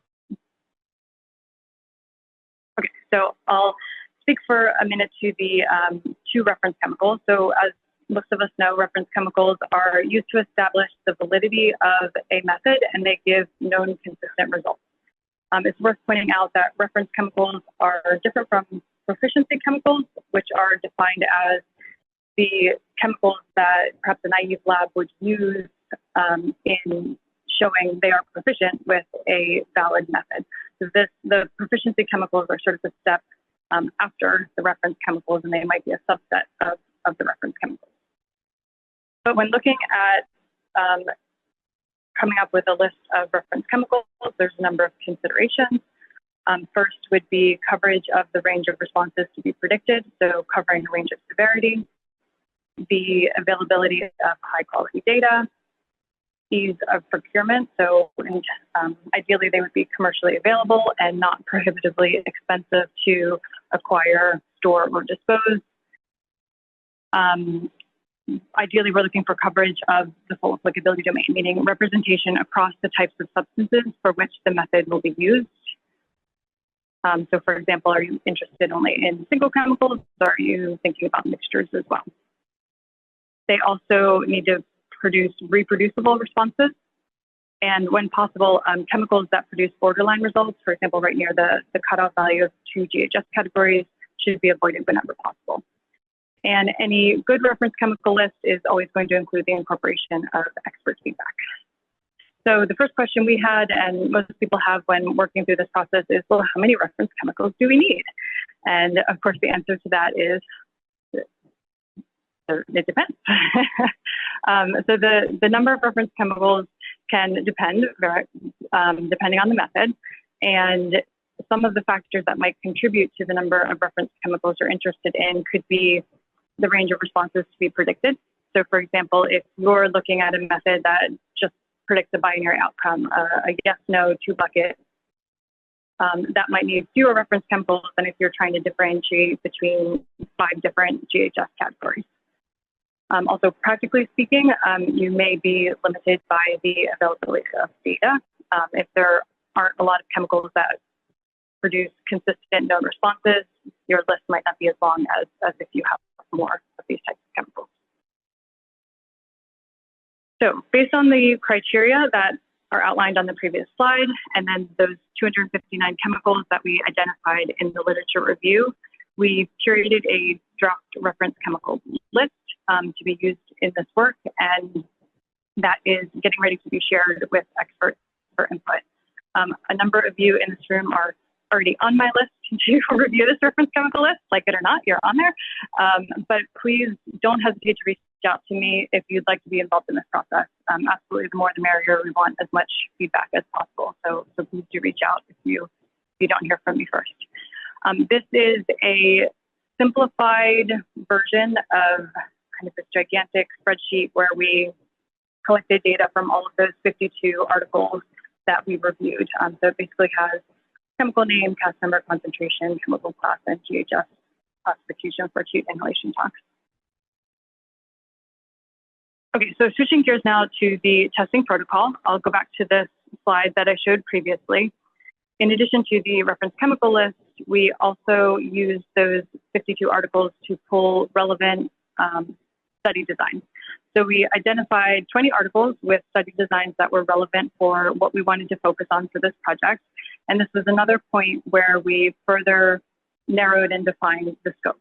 We know that we want to focus specifically on liquid exposure of these chemicals to the reconstructed human respiratory epithelial model. So we only pulled study designs that were being used with these models. We wanted to focus on these models because we know they're commercially available, they're commonly used, there's a wealth of data, and they're considered to be reliable and human relevant systems. Most of you are probably familiar with these, but just very quickly, the probably most well-known are from Epitheliix, which is based in Switzerland, and MatTech, which is a company here in the US, in Massachusetts. Okay, so at this point, we're looking to develop a testing protocol using liquid exposure of these chemicals to the reconstructed human respiratory epithelial models. Of course, when we pull the study design from papers, that's not ever a full protocol. It's just your brief materials and methods section. So we needed a foundation to use for this testing protocol. And we decided to use a protocol that we developed and have used over the years. If you've heard me or someone on my team present on this INSPIRE initiative, it's that protocol that we've used for that work. And that was developed based on, again, at the time, review of the literature, expert input, and it's evolved over time. We then took that protocol and we added information from the 20 papers that we identified. And we also pulled in any unpublished testing protocols, best practices, and lessons learned. And one way that we've done this is through a forum that we pulled together called the Respiratory Tox Collaborative. So this is a group of about 60 or so people from 30 or so different organizations who are conducting in vitro or in vivo inhalation toxicity testing and are interested in getting together every once in a while and chatting about in vitro inhalation toxicity testing. So there's a number of labs that are actually doing this in vitro testing or are part of this ResTox group, and they were kind enough to share the details of their testing protocol as well. So this protocol was designed based on a lot of input from experts in the field, and we're now sharing this draft protocol with additional folks for further input. Again, you may already be on my list, but don't hesitate to reach out to me if you want to be involved in reviewing this protocol and in this process.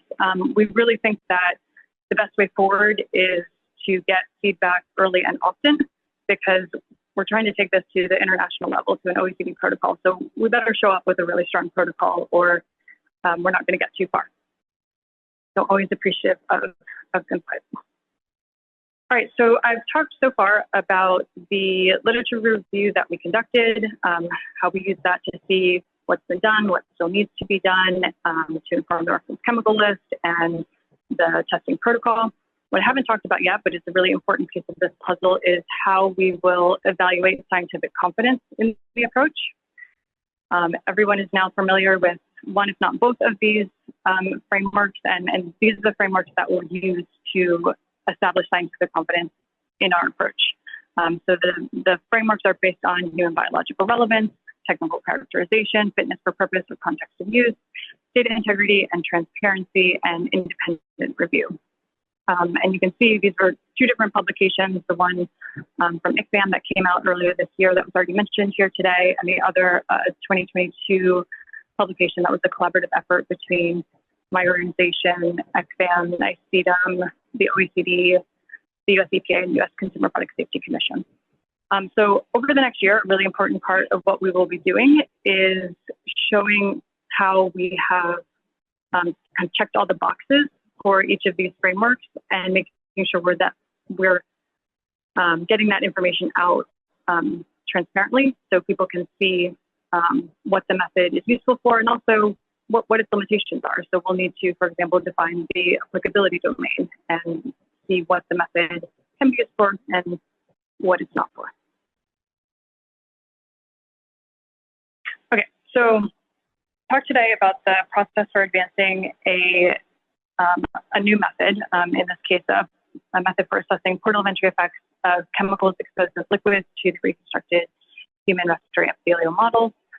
Talked about the literature review and gaining scientific confidence in that approach. What I didn't get a chance to talk about today, because they would each on their own be 20-minute talks, is a lot of projects that are supporting this effort. And I wanted to talk about, just very briefly mention, 3 of those projects today. The first is, it comes out of that RESTOX collaborative that I mentioned. And one of the early tasks of this group was to develop minimum information for reporting on assays that are commonly used in in vitro toxicity testing.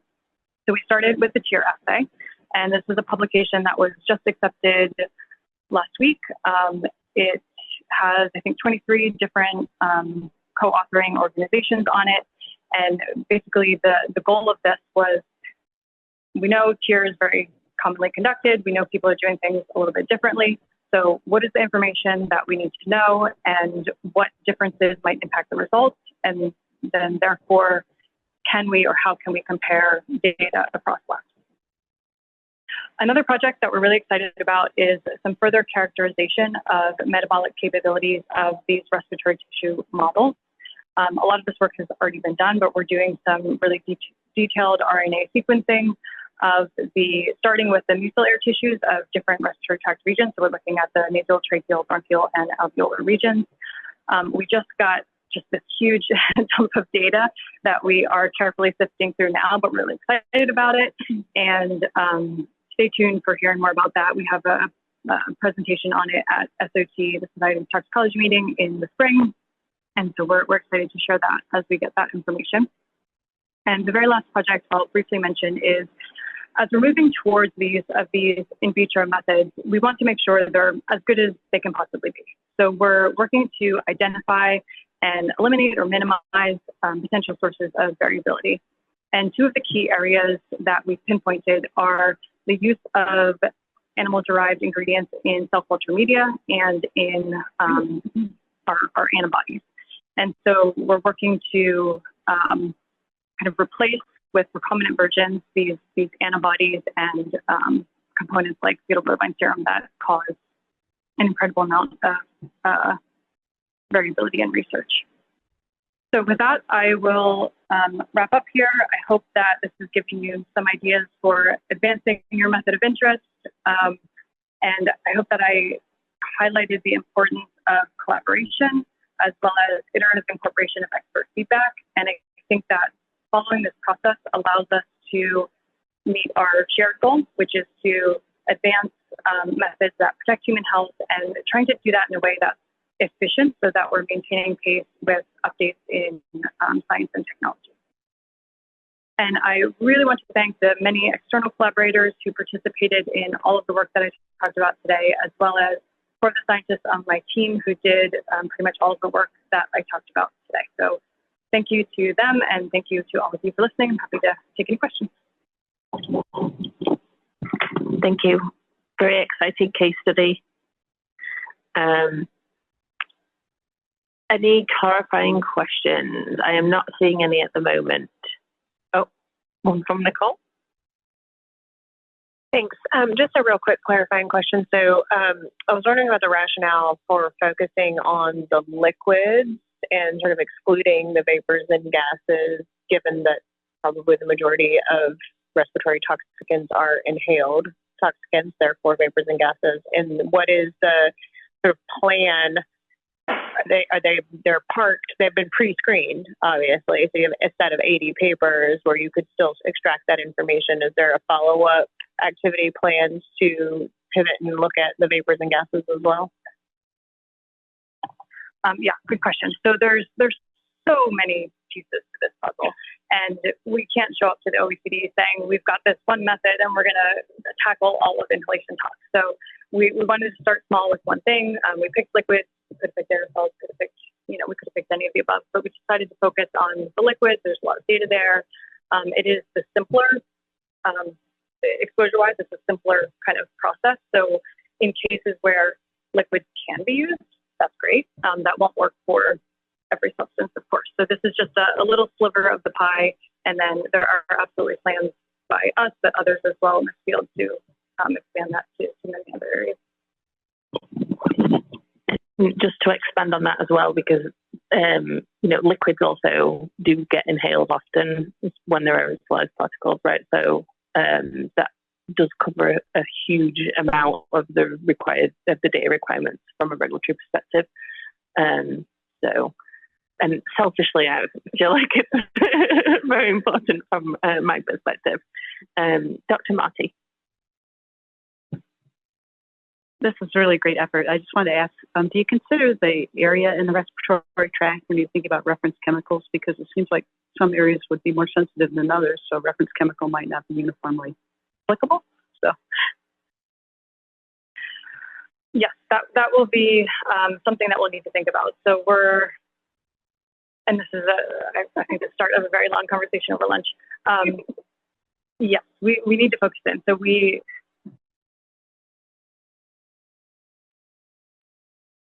trying to figure out how to do this quickly while we're all hungry. Yeah, it's something we'll consider. How's that?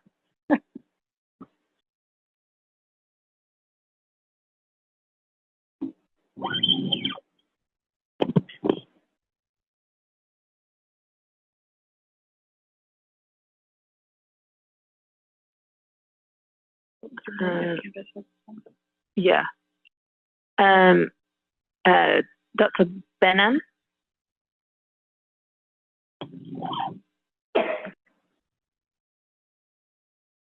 Okay, now you can hear me. Thanks. It's great effort, Amy. I wanted to understand where is it that you can draw the line on biological relevance, because the complexity is always a big question. To study toxicology or even any kind of impact, kind of, is epithelium alone enough? Is endothelium needs to be included? What about macrophages? What about immune cells? So these are all subjective, obviously, to who studies them. But how will you draw the line that when enough is enough to at least to make the first step and kind of build on that? Yeah, that is a really important question. We're shooting for as good as or better than the current regulatory requirements. We do feel that these reconstructed tissue models provide relevant systems in that they do have many key characteristics that we see in humans. We see the active cilia beating, we see mucus production. Do they replicate an entire human? Of course not. So it's possible that maybe this approach could be sufficient depending on the purpose of your study and the question that you're trying to answer. But it could be that you might also want to incorporate, in addition or instead, a study that is based on macrophages or some other different model system. So I think what this does is add a tool to the toolkit, and then depending on the questions that the researcher is coming to the table with, they can select whether this one's sufficient or they want another or multiple methods.